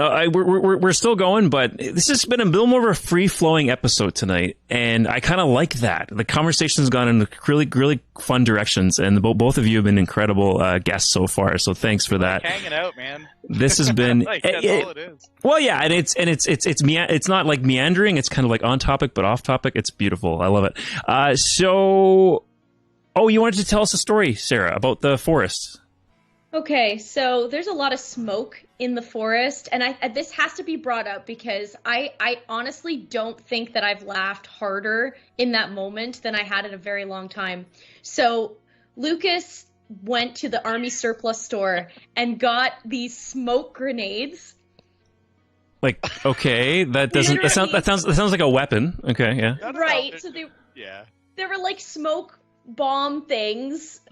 I hope you don't get demonetized for me saying the word bomb, and so he says to me, just keep walking, and he's in the background chucking these smoke things, and he says to me, if you hear a click or you hear a pop, then I'm just gonna run and just duck into the forest because it might just explode. I don't know what's gonna happen. So that first take of me walking through the forest with all the smoke, it was just me just going, please don't explode, please don't explode, please don't explode. They're completely legal. Let me just say this up front. A lot of videographers use them. They're a pretty common prop. I wasn't doing anything crazy. You can go to any surplus store and get like more or less like a smoke grenade. People use them for like paintball and stuff like that. What we didn't anticipate was how much they produce. Like, it was potent. Like, at one point we had to let it like fade because Sarah walked through it and Jeremy's like, I literally didn't see anything. There's one shot where Sarah's kind of like walking like ominously towards the camera with like her hands folded, and had that shot been edited about a second earlier, you would have seen me just like running like a madman with a smoke grenade, like, just like running across, just like waving, like I'm literally running behind and in front of her, and then Jeremy's like, it's okay, I'll edit around it, just run around her with smoke. That's great. It was really funny. I want that unedited shot. I want to see that somewhere. Outtakes. We gotta start hounding Jeremy for our blooper reels, because we've had a couple amazing ones in the last couple of videos. Like amazing, like yeah. I don't want to embarrass. Oh Troy. yeah.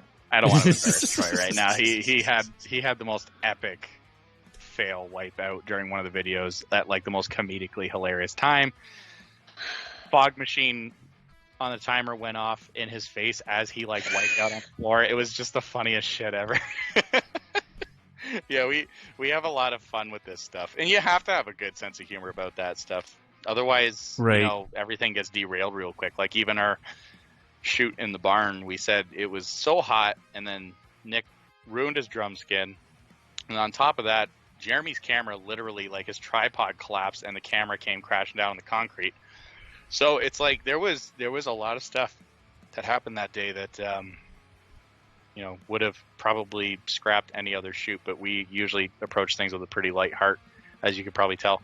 And it sounds like your guitarist Troy wants to see the blooper reel on YouTube as well, with some yeah, she's in the chat here. I'm going to hound Jeremy for. He has to have it.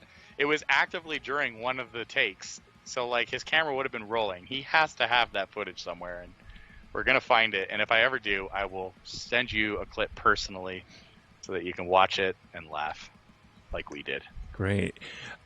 So I think I'm at the point, and I want to turn back to Jay first before I do this, but at the point where I just kind of pull up random stuff from social media and say, hey, what's going on here? What's the story behind this? Can you tell me what's happening here? Before I do that, though, Jay, I want to make sure you've had a chance, because I know you had some technical issues tonight when we joined, that you have a chance to ask any other questions of Lucas and Sarah before we kind of go into the social media stuff.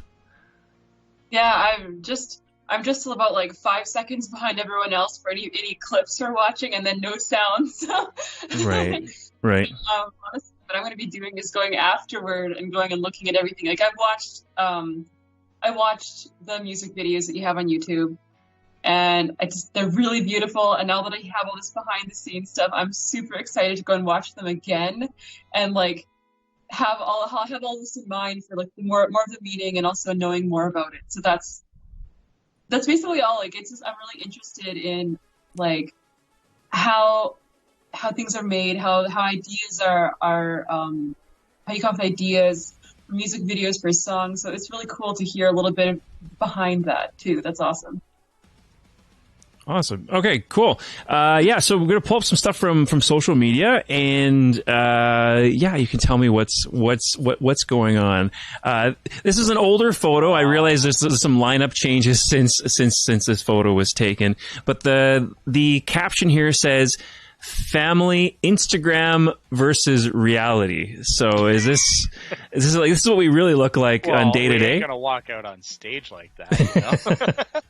I've seen it though.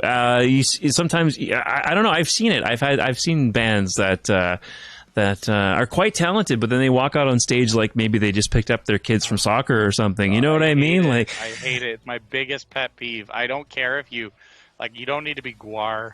No. But like, God, put some effort into your stage performance and your presentation. Like, it just bothers me when bands do that, because it's just like I had an old friend's band who did that. Their music was awesome, but they literally, like, you just looked at them and you're just like, right. And alternatively, like, you can go the other way. You can go to live shows and you can see a band that's just like, you're like, oh my God, the theatricality is off the freaking walls here. Mm-hmm. But then you listen to the music, you're like, oh, you know. So the idea is to find the perfect balance between the two. Well, you've probably heard of the Wacken metal battles, the ones where the winning band from the country gets to go to Germany and compete in Germany, and the Calgary finals, when I was still in Calgary, Finals, and then the last year we had it here in Canada, the actual national finals were in Calgary, and I was lucky enough to be a judge for that, two different years, which was pretty awesome. I don't feel like I'm an expert enough to do that, but apparently I people thought I did a good job of judging. But yeah, there's different things we rank the bands on, and one of them is stage presence, is marketability and stage presence. And there was, I'm not going to say who it was, a very talented band that didn't progress past like past where they should have. You know what I mean? They didn't make it as far as they possibly disappointing. should have, because they came on stage as if they just kind of like got off the couch. You know what I mean? They were, or they, like I said, dropped off the kids at soccer or something. You know, it's like track suits and loose fitting T-shirts, and like even just like a metal T-shirt and a pair of jeans would have been a better outfit to have on stage. So, and not to say that's what the music's about, and you know, but. Like That's when you what live, live performance is about. Right, Like that right. absolutely is a big part of Right. the live performance Right. part. yeah, Yeah. It's a show. Yeah, it is a show. It is Sorry, a performance. I get really worked up about it. You've really struck a nerve that I didn't know was there. I like it. I like it. I share this pet peeve. This is something I rant about a lot. Like we said, it's a show. It's not. If people want to hear the music, they can listen to it at home. Like if people go to a show, you have to give them something to focus on, something interesting, and that's just like what you wear and also how you perform. Like if you just stand there, I mean, you can stand still in an interesting way as well, but like Sure. you know, thought into Enthusiasm too, right? Like we sorry, I feel like Sarah probably has something to say about this, but I have so much to freaking dump out here. But like even if you're just enthusiastic, like Right. I mean, that's our constant feedback we get from our shows, is that we look so happy and excited to be on stage. We're not doing crazy shit. We're not electrifying mosh pits or anything like that. We just look like we're one unit. We look like we belong in the same band, and we're just smiling the whole time. And like me and Sarah are like notorious for that. Like I have notoriously bad faces when I'm playing live. I do all the stink face shit. But we're always beaming from cheek to cheek, and like that. You wouldn't believe how many people come up after and say that. They say, man, like, I loved watching you just because it looked like you loved being there. And that's another disappointing thing, is like going to see bands that are so technically impressive, but they don't look like they want to be up there. It's like, oh my God, it's I don't know. Who's making you do this? Yeah, who hurt you?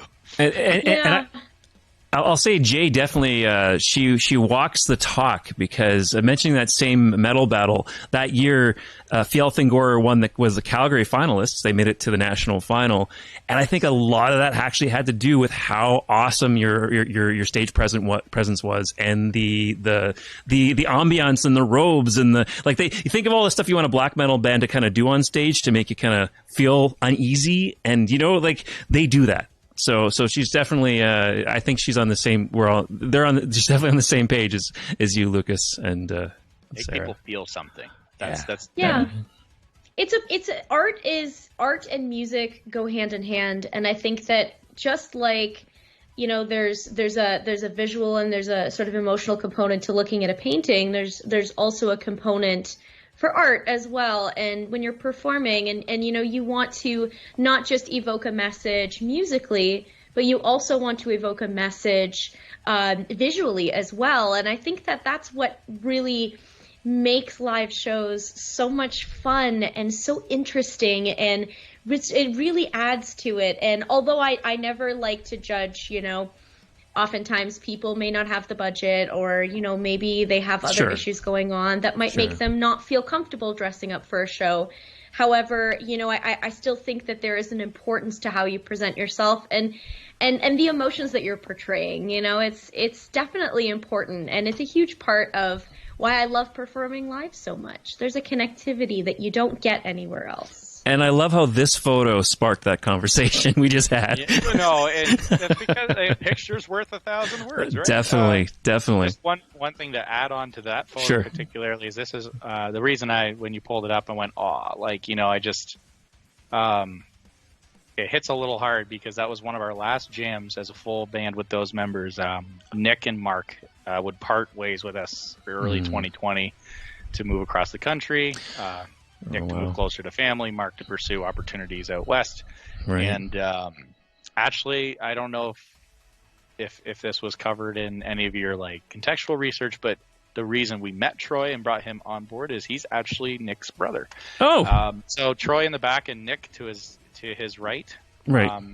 They're brothers. Oh, cool. And fond friends. And Nick said, if you need another guitar player, or if you ever had an interest in doing another guitar player, you would be missing the boat by not bringing him on if he was excited about it. And we followed his advice and haven't looked back.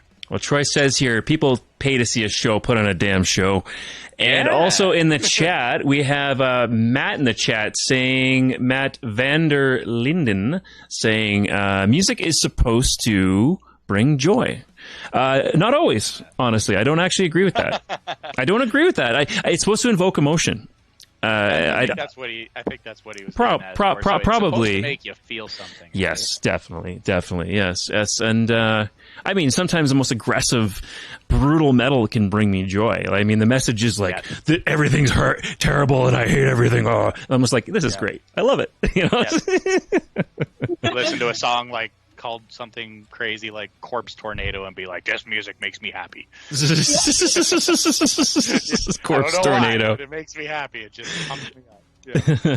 Okay, back to next photo. This one's for Sarah. We already talked about your beautiful horse, and here's Old Ghosty. Ghosty. Yeah, Ghost.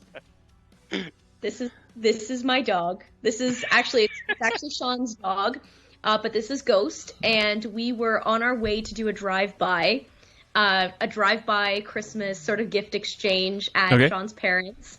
They live quite near to us, so we were driving there, and we sort of, although it was during the pandemic, you know, we still decided to dress up and go and drop off gifts and exchange gifts and stuff in our like socially distant manner, and we take Ghost with us because they love to see him, and this was him mid-yawn. I was trying to take a cute photo of us, and then he started yawning. And I was like, you know what? I'm just going to take this photo. That's so much better. It's way better. Way better. So he's like resting up against Sean. There's Ghost as a puppy. Yes, that's the cutest face I've ever seen. I'm just laughing at my own 5-second delayed reaction to everything. So cute. Very cute. Beautiful eyes. Blue eyes. Beautiful blue eyes. Yep. Yeah, he's got the two blue eyes. He's a purebred Siberian Husky. Oh my god. This is a large thing of cinnamon. A very large pouch of cinnamon. I'm assuming at Winners. Yes. Yes. I think I bought one. They're like half the size. So, or maybe you're just tiny. I can't tell. But column A, column B, yeah. I'm a huge fan of cinnamon as well. I love cinnamon. I put it in a lot of stuff. That's Me too, man. Me too. I would have bought it. How much? I can't remember. How much was it? I probably would have bought it. I'm on Winners kind of. You know what? I find some of the coolest shit at Winners. Honestly, it's just you gotta look. And I found that bag. I was actually shopping with my mom that night, and my mom was like, "Oh my God, Sarah, look at the size of this bag of cinnamon." And so I said, "Oh, this is hilarious." And she goes, "It's literally the size of your torso." And so I held it up against my torso, and she goes, "Wait, I want to take a picture of you with this gigantic bag of cinnamon." And that is precisely what we did. And I did not buy it that day because I was worried that it was going to be too much and it would go off before I was able to use it. Really? But I just thought it was too funny to not post that picture because everyone that knows me closely and intimately knows how much cinnamon I put all over my shit. So well, for next time, if you store it in a sealed container in the freezer, if you have enough freezer room, you could store it. It won't turn on you. Anyway, okay, let's keep. Oh, a fellow cinnamon aficionado, eh? That's why I pulled it up. All right. Let's pay a little bit of love to your one of the new members of the band, Christopher, your drummer. And this is just a video that was posted up on Facebook. We're going to play this. Very recent video, and he does some impressions, apparently. He does some impressions here. This is promoting an upcoming show, the Rock Pile. I think you were talking about this earlier. Well, what's going on, guys? SOLARUS is playing in Toronto at the Rock Pile Sunday, November better get your fat ass down there. Doors are 7.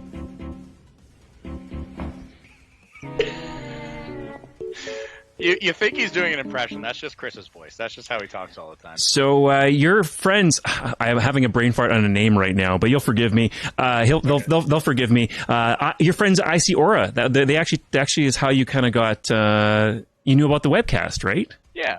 Right. Yeah, and their lead vocal, the vocalist and a bass player.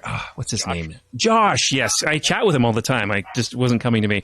Josh. He also does a very good Herbert the Pervert impression. He does one of the best Herbert the Pervert impressions I've ever heard. I want to get him and Chris in the same room, right? Because they're both like, right. You know, get your fat asses back. You know, that's not bad either, actually. Yeah, no, they're way better. Oh man, yeah, we like to goof around and yeah, Chris is always down to put himself at the mercy of other people's laughter in order to promote something, and he's such a chill dude, monster drummer, really friendly personality, just easygoing. Every band meeting, it's like we're all chatting away and like just throwing ideas out there, like we're all chatterboxes. And then we forget that Chris is just kind of sit there like having a cigarette on the call, and we're like, "Hey man, like, what do you think?" And he's just like, "Sounds good to me." Like, you know, he just does not even. Yeah, there you go, Jay. That's the kind of drummer you need to find for Fjellthingor. That's exactly what you need, I think. is that kind of drummer? Just as a 3-piece, we need a little bit more input. Okay. For but like when you get more members, I feel like having people who are just chill and just fair enough. Go with the flow is probably really nice. Fair enough. Okay, speaking of pictures that say 1,000 words, this is from your social media, and I wanted you to explain this. I looked into it a bit, but I'm like, you know what? I could do an essay on this myself, or I could just ask you what this is about the show must be paused.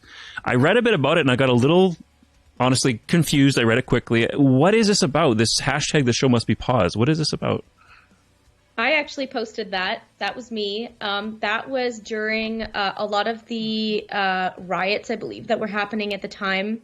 I'm not going to speak to it accurately because I don't recall a lot of the intimate details, but that was difficult. We were seeing a lot of, sort of the riots happening in the U.S. and I believe somebody had died. I can't remember their name, and it was one of those sort of movements where they were saying, pause all your social media. And the music community was actually the first group of people that actually took to Instagram and took to Twitter and basically said, we are going to pause all of our content for the foreseeable future until a lot of these social issues that have been sort of happening under the surface are getting the media attention that they deserve. And a lot of it, had to do with a lot of the sort of Black Lives Matter riots.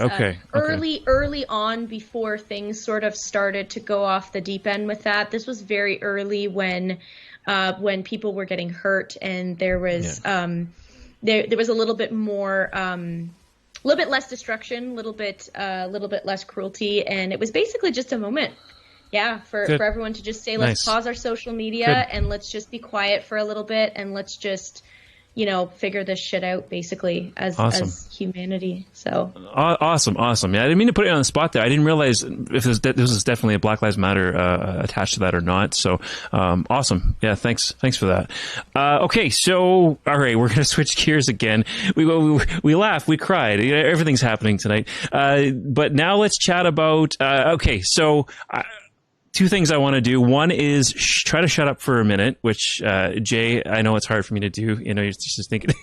I'll try to shut up for a minute and give Lucas and Sarah time to have the floor, do another plug about what's coming up next, where to follow the band, all that kind of stuff, how to support the band, about the new album coming out, all of that. I'm going to be quiet, send it over to you, the two of you, and then if you're able to, I'd love you to stick around for reviews. We can check out two other bands and you guys can give your thoughts on those bands. So, how does that sound? Sounds great. Awesome. Sounds awesome. Well, I mean, there's so much to say, but I'll try to say it as concisely as I can, is that we have a new album, A Dance with Tragedy, coming out December 17th. It's going to be an amazing Friday night. We also have a show that we are planning to release that. We are headlining at a awesome venue in London, Ontario called Rum Runners, which is the upper floor of the London Music Hall. And we're playing with some awesome bands. We're playing with Hell Is Other People. We're playing with Fladias, a fellow local act of which I'm very close friends with, and a band that you actually had on the podcast recently. We are going to be playing with Lutharo as well. Nice. Yeah, it's a stacked lineup, and Lutharo and us have been circling each other to play a show together since before the pandemic, so we're really excited to get this out at a proper venue. And so we're going to be releasing the album that day. We have a new music video with aforementioned very special guest vocalist coming out on the 26th of November, so just over a short week away.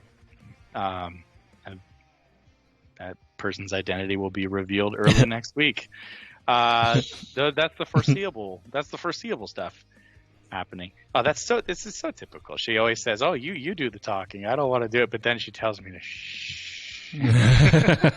But no, we're really excited. Beyond December 17th, we're planning on continuing our run with some more music video content, possibly a produced cover, if all things go smoothly, of a band you might not anticipate, and that's pretty much the foreseeable future of Solaris. And beyond that, it's just, rolling with the punches, playing gigs and getting out there and meeting people, shaking hands, hugging, blowing socially distanced kisses and all that fun shit.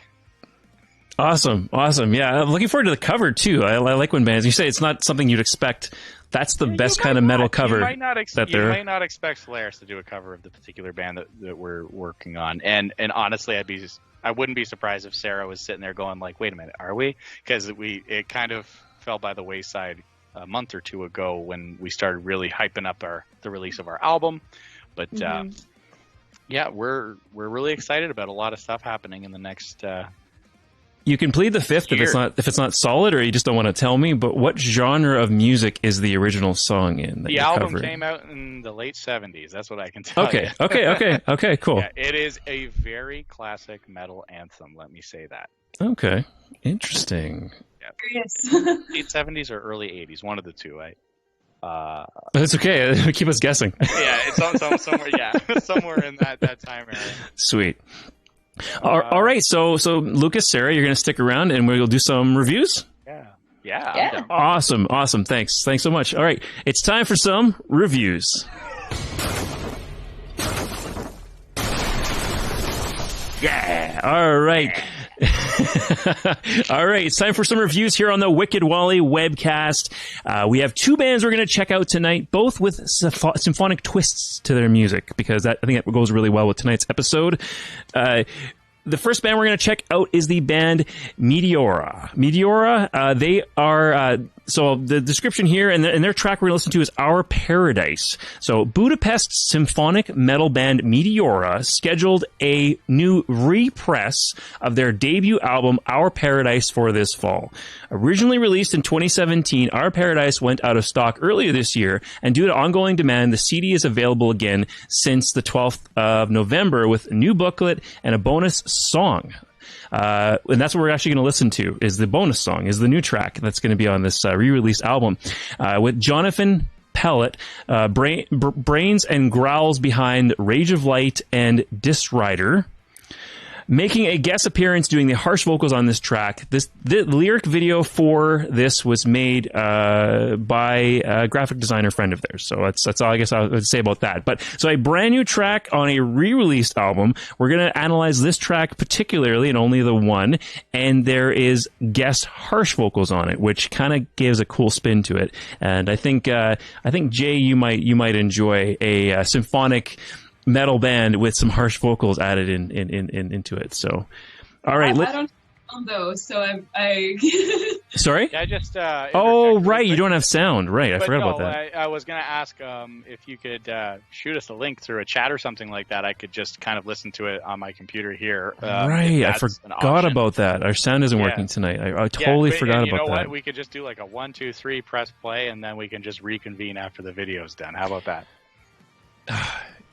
I know, right? No, no. I'm just saying that's all. You're awesome, Lucas. You really Yeah, do you just gotta roll. roll with the punches. You really do roll with the punches. Like we were saying that earlier, and that is 100% your thing. So yeah, thanks, man. Yeah, let's go ahead and do that. We have had 1 or 2 technical difficulties on stage that we've had to roll with. This is so by comparison, this is not terrifying at all. Oh, this is I all have- good. This is what happens. This is an occupational hazard when working with technology. I work in tech, so Yeah, me it too. It happens. Me too. You want to see some PTSD? Just say one word. Just say Waterloo, and me and Sarah will cringe because that was the worst show that we've ever played, and it was just a disaster. Nothing worked, and when it finally did start working, like Sarah started losing her voice. It was those kind of things are inevitable. So you just problem solve on the way. Such is life. Yeah. So yeah, in the chat, I did go ahead and post the link to the first track we're going to listen to, Meteor, Our Paradise, and the brand new single off of the re-release album. Jay, did you get it as well? I actually can't listen since I don't have headphones. So No. I don't really have a good, convenient way to listen. So I'm gonna just. Oh no. I'll let our guests and you take this one. Okay. When Okay. we come back on, Jay's just gonna have to be like, "Man, that was so awesome when they did the thing, and that one part was so cool."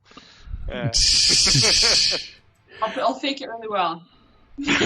Well, I'm gonna go watch everything after this. I'm gonna try sharing the sound again, just for giggles, just to see if it decides Okay, to start yeah. working. Oh, there we go. I Now heard it that. works. Did everyone hear that? Did the stream gods just? Back in business, baby. Let's go. Okay. Well, for now, we'll see how long it lasts. Let's just hit play before anything happens. All right, Meteor Paradise. Let's do this.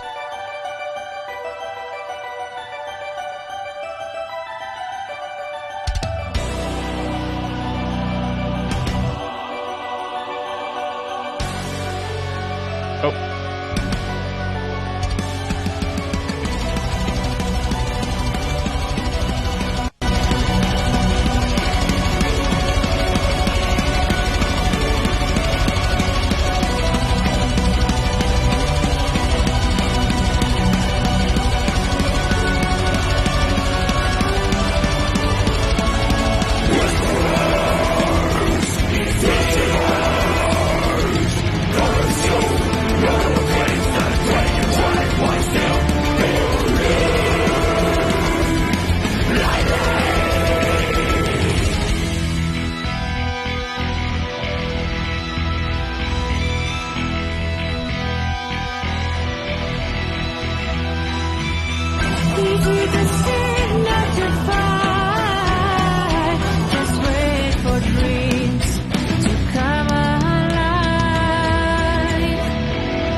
Okay, since we're all on the same page, I can do this. Initial thoughts. We actually have some thoughts in the chat from Troy, which is great. Troy says, chonky guitar tone. Those vocals are really far out front. Wow. In the mix.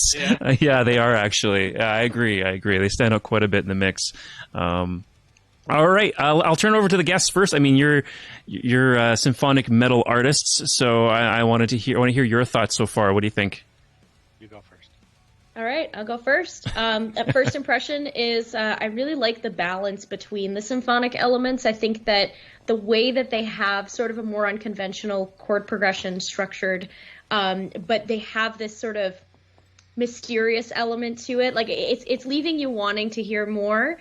And then, once those heavy vocals come in, I think that was a really good choice to really have those in the verse and have those sort of building up that momentum. So, So far I'm intrigued. I really like, I like the choral elements. I like the sort of melodic choice. I'm intrigued so far. Yeah, my initial reaction, I actually have because I'm freaking nerdy like this. I actually had a notepad up, and I'm typing out what I'm thinking as I'm going. And Perfect. I'm going to say, I don't know if I would say they sound a lot like them, but it reminded me a lot of like Flesh God Apocalypse, like that kind of that heavily orchestral sound. And I'm a big sucker for that stuff, and I actually really like the harsh vocals. I know they're kind of out in the forefront there, but I really like them. They kind of hit me in a spot I didn't expect. Which anyone who knows me, I don't listen to a whole lot of that stuff, but I think I actually prefer the harsh vocals over the operatic ones. That I agree.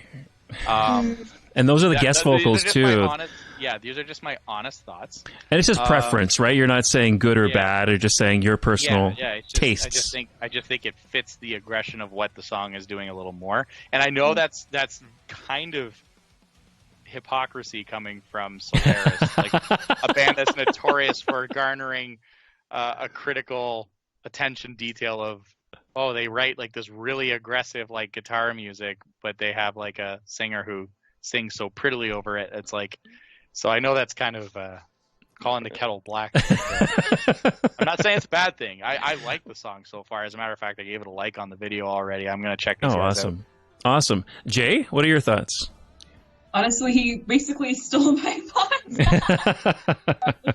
Exactly what I was going to say. I actually really dig the heavy vocals. No surprise there, but they hit really hard. I liked that part. The orchestrals sound amazing in this song. They do. Yeah. Very well done. They're really, really well produced. And you're hearing it through a Skype call, so you're not getting the full effect. But I put it in my notes. I'm like, listen to this later. Right. Like properly. Okay. Do we want to check out a little bit more?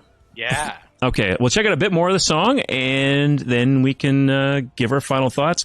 Honestly, my opinion doesn't differ much from anyone else. In terms of the vocals being forwarded in the mix, I mean, the harsh I think it works for the harsh vocals.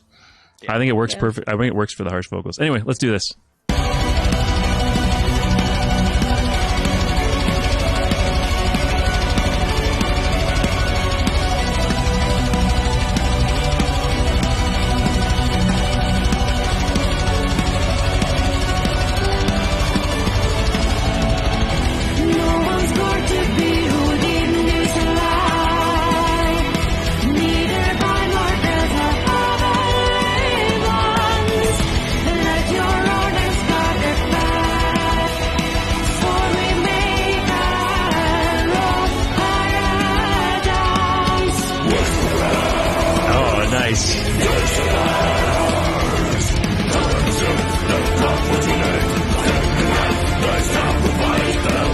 Troy's adding in the chat, gotta add that the art is also really fantastic in the video. I actually do agree. Yeah. It is very good.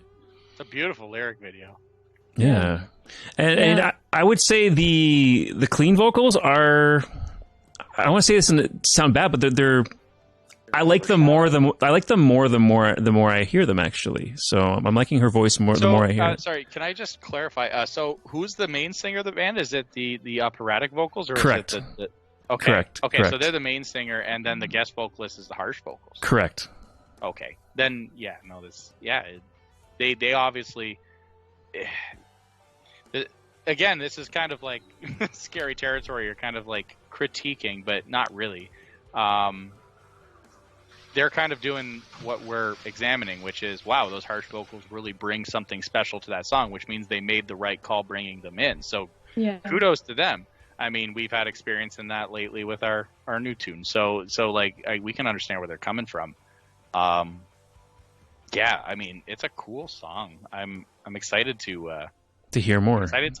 I'm excited to hear, like, I want to listen to it, like, properly on Right. proper monitors and everything. Right. Actually, it kind of reminds me of a conversation I was having with Troy, who's still in the chat, and he'll probably appreciate this, is that we were talking about how Flesh God Apocalypse's most recent album, or maybe it was, I think it was, you could listen to the orchestral tracks alone without all the metal, and it is its own perfect piece of music. Right. And and so I hope, if this band is listening to this at any point, I hope they take that as a high compliment, that, like, I'm hearing remnants of that. So, Yeah.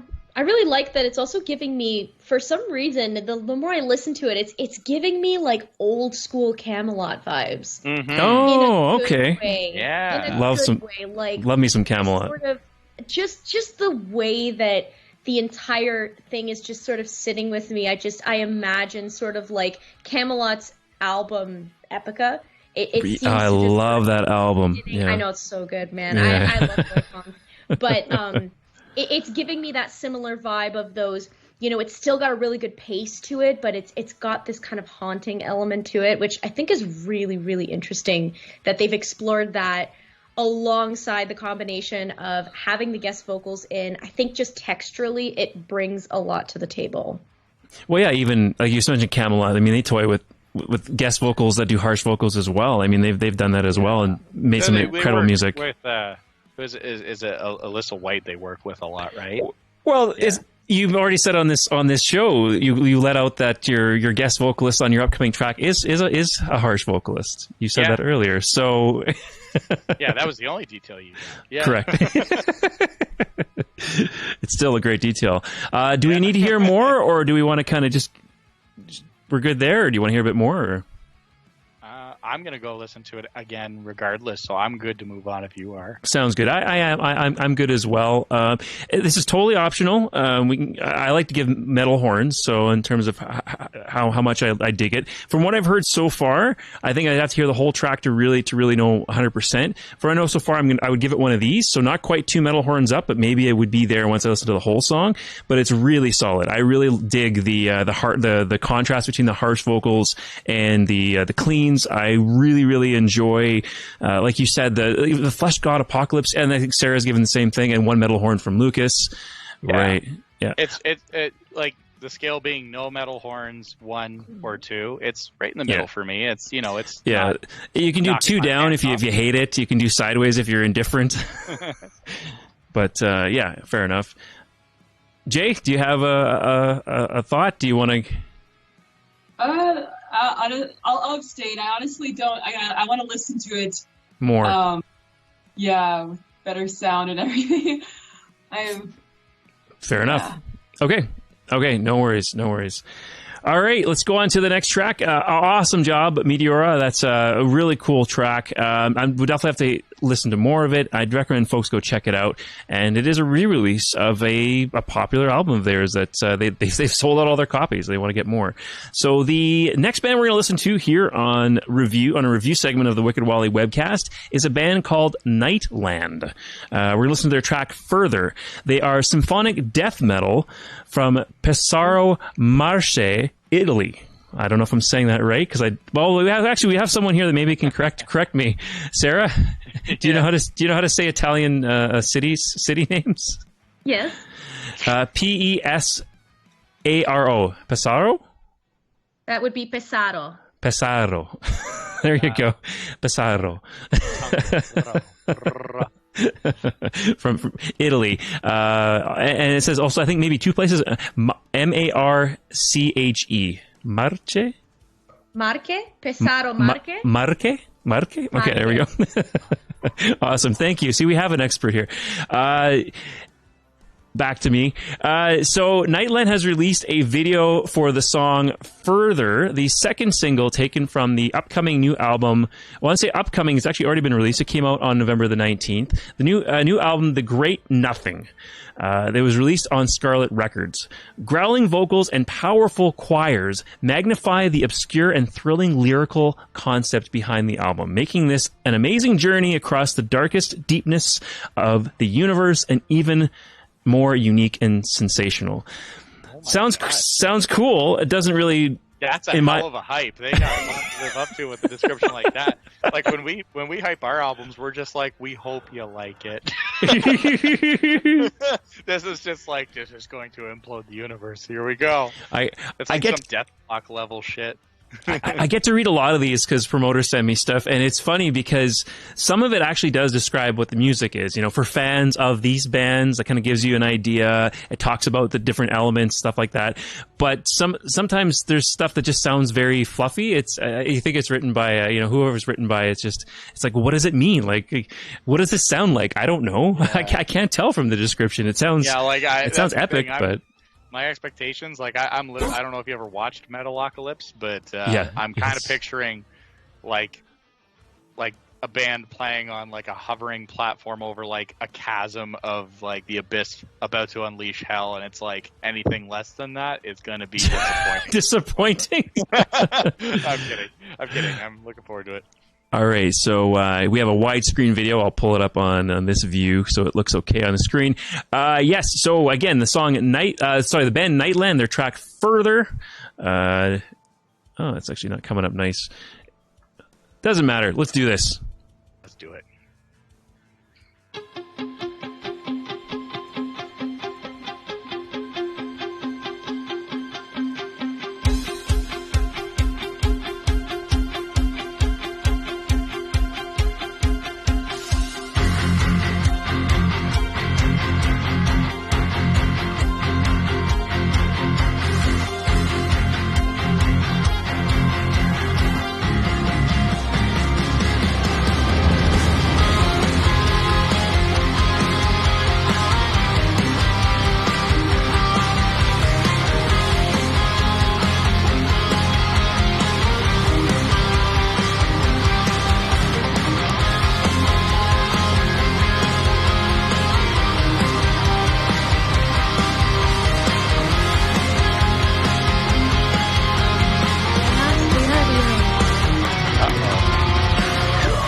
Okay, we'll take a pause before the vocals even come in here. Troy in the chat says the bass tone has my attention. Was there some thoughts there as well, Sarah? I thought you heard you say something. Yeah, I'm into this band. I'm already like just into first listen. I love their tone. I love that they've got this heavy, rich sort of bass heavy tone. I love that. I love that. Right out the gate, the mix is really solid. It's a little bit more modern. It's a little bit of a brighter mix, even though the actual arrangement itself has a lot of sort of deeper, more drop tones. But I like that they've gone for more of the sort of, what's the word I'm looking for? This sort of new metal kind of brightness to their mixing style. I'm interested. We did lose the audio. We lost the audio for like the last 10 seconds. Yeah. Oh, we did. Okay, fair enough. But I am super intrigued. I'm interested to hear these vocals and see how this all ties together. Yeah. I preemptively want to throw up 2 metal horns right now, but the vocals could change that. So okay, hopefully the audio works here. I'm going to play 2 seconds of it. Let me know if you can hear it. Yeah? Okay. Yep.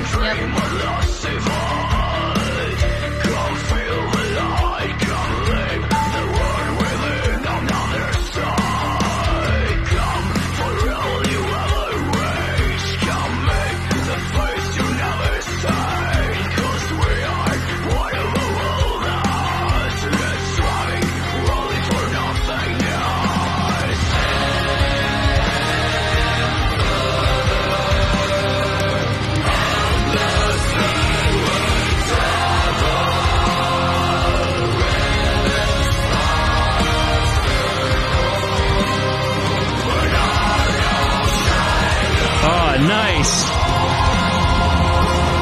Okay, I'm seeing over-enthusiastic horns here. We got two. Who are these people? These people, and can we play with them, please? They're in Italy though, so it might be kind of tough unless you travel there or they come here. What's the name of that band again? Nightland. God. No, added to a freaking playlist, man. That was incredible. Okay, so that puff piece wasn't overselling it. That is fantastic. I love the way everything from the presentation of the music video too. It's just so. It just strikes the right balance of like dark but elegant, and like it's just even just from the get-go, it's just kind of like, okay, you know, it starts out safe and then it just kind of builds. And like, I don't know if you saw me, but I was kind of like in my head, I'm like thinking like this has to build to something. And then as soon as it hit, I was like, yep, yeah, this band knows how to write songs. That's a big picky point of ours when we write our tunes in Solaris, is like, you don't want to just like build something and then let the heat out of the oven by just like following it with something else. And the thing I really liked about this band that a lot of black metal bands I find don't do a lot of, and I wish they would, is like more key change stuff. Mm-hmm. Key changes just kind of keep it really interesting, and yeah, I really like this band. I've heard a minute and a half of them, and sold. Okay, yeah, we already got the metal horns up, so yeah, I agree 100%. In the chat, Troy says a bit of a Demo Borgir vibe to the vocals, a bit. I actually, and also maybe mixed in with some Dark Tranquility a bit. But, you know, it kind of has that very melodic. You know, it's very. I found anyways. It kind of has a bit of that vocal styling. It's kind of mixed in there as well. Jay, what were your thoughts? I was digging it. Yeah, I don't think I'd give it quite 2 horns up just because it's not like to my taste specifically, but okay. I like it a lot for what it is. I think it's awesome. It's wonderful. Not enough blast beats, eh? Oh. Not enough blast beats. That's true. Vocals are really, really good. They don't specifically move me, so I don't want to give it a rating because I just feel like I'm not the right person to do so. Fair enough. Yeah. My phone dying, so I had to go find a charger. So that whole thing, I was just like, "Oh, what's going on?"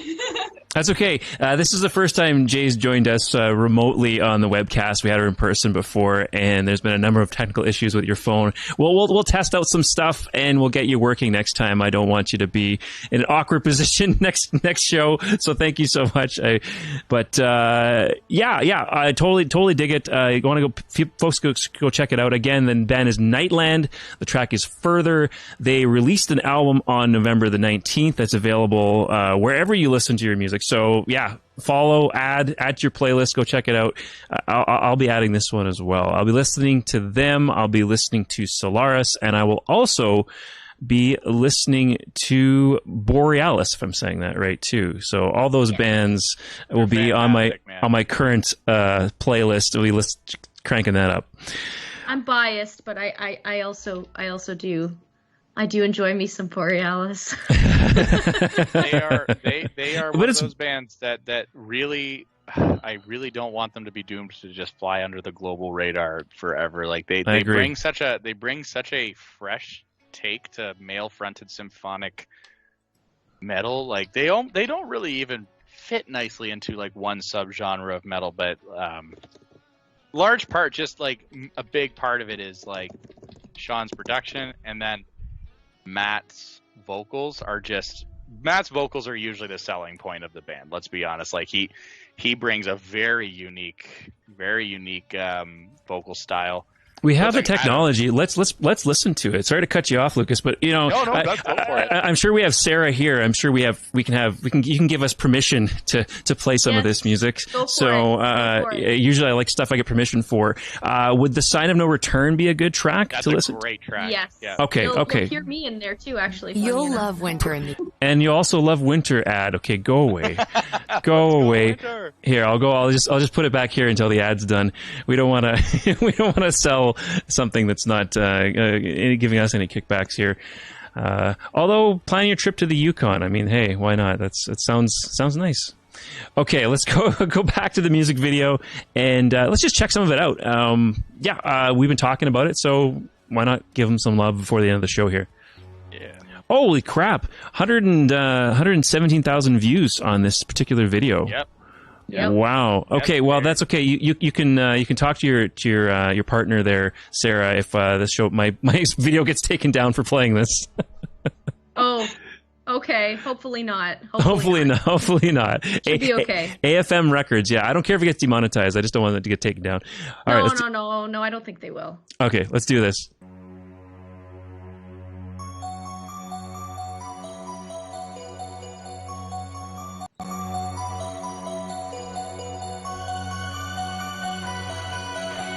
Offering, great album. Great album.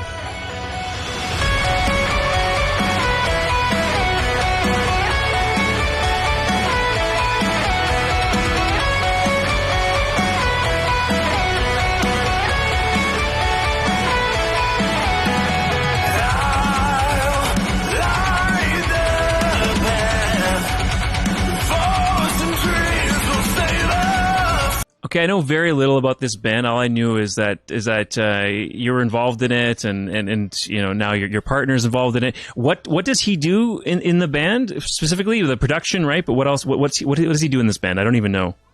Oh, Sean's the drummer. He's the drummer. Okay, gotcha. Very cool.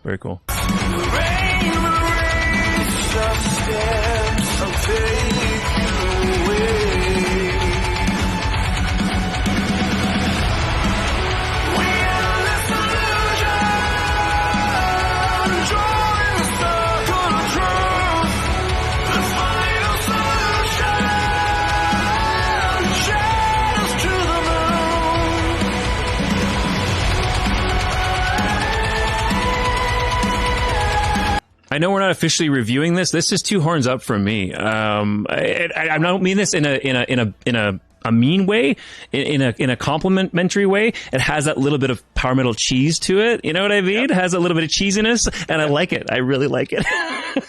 Yeah, and that's Sarah right there, if I'm not mistaken, doing those like operatic vocal backing. Oh, okay. Let's check that out. Okay, I'll rewind it just a little bit. Let's listen for that again. Let's do that.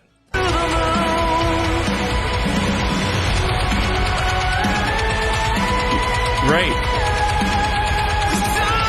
Yeah, I could hear it.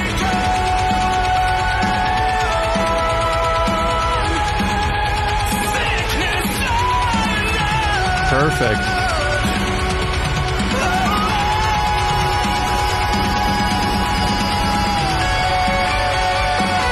Yeah, I totally dig it. It has that like real modern production to it. Very, very modern production.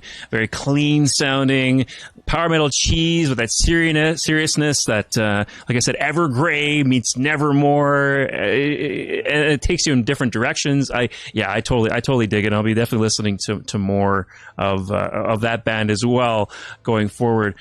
All right. So, before I end off tonight's show, I'm going to let folks know what's coming up next. We have a few folks still watching, and those are watching in YouTube. I should have said earlier, please subscribe to our YouTube channel. So wherever you are, please subscribe to Wicked Wally Webcast. That's where we're trying our best to grow our following. So subscribe, comment, like the video. That's to be really helpful for our channel.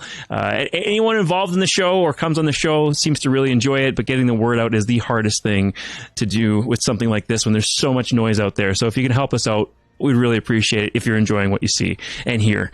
Okay, great. Let's go ahead and let folks know what's coming up on future episodes of the webcast, and then we'll close things off for the night. And you stayed for a long time, by the way. We had a little bit of an extra long show. Thanks, Lucas and Sarah, for doing that. Oh, yeah, man. We had so much fun. Okay, upcoming on the Wicked Wally webcast, Sunday, November 20th. Yes, Sunday. This is the first time we're shooting a show on Sunday live. Usually it's Wicked Wally Wednesdays, but you'll find out why right away. 3 p.m. Eastern, 1 p.m. Mountain Time. Exist Immortal, episode number 41, members of London, United Kingdom. So we interviewed Solaris from London, Toronto, but it's London, Ontario. London, Ontario. But this is London, United Kingdom's melodic progressive metal act. Exist Immortal will be our guests, combining metal, rock, gent, and experimental elements into their straightforward, pulse-pounding sound. Exist Immortal is for fans of bands such as Tesseract, Monuments, and Periphery. They just released a stellar 3-track EP titled Act 3 Water, and Vito will be joining me on that show. And another Sunday. I really wanted international bands on season 2 of the webcast, so that's why we're kind of playing with the schedule a little bit. The following Sunday, at the same time, we are in episode number 42 Mordcall. Mordcall, members of Belgium's melodic death metal band Think the likes of At the Gates or Early in Flames will be joining us. This is the first band to ever get 2 metal horns up from Team Wicked member Jason, and for good reason. He doesn't usually like to give 2 full metal horns, and he was very enthusiastic. Their 2021 full-length album Dress Code Blood is a masterclass of melodic death metal and sure to please most metalheads. And like I said, Jason will be on that show, of course. He was gushing when we reviewed them on a previous episode. Then back to our regular scheduled Wednesday. We'll see. Maybe I'll do some like watch parties or chats on the other Wednesdays that we're not streaming our regular time.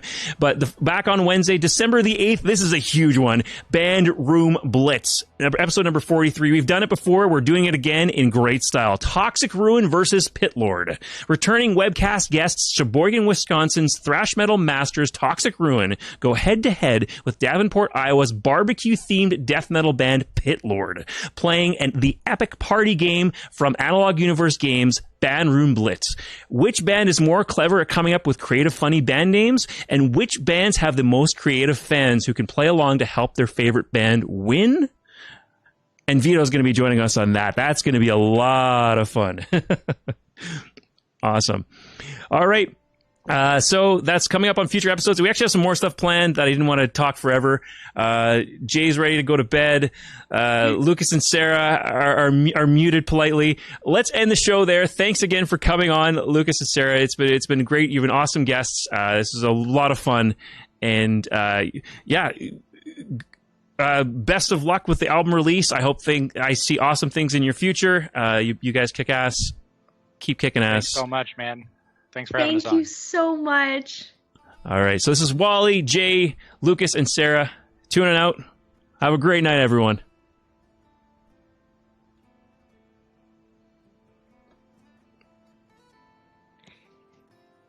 Cool.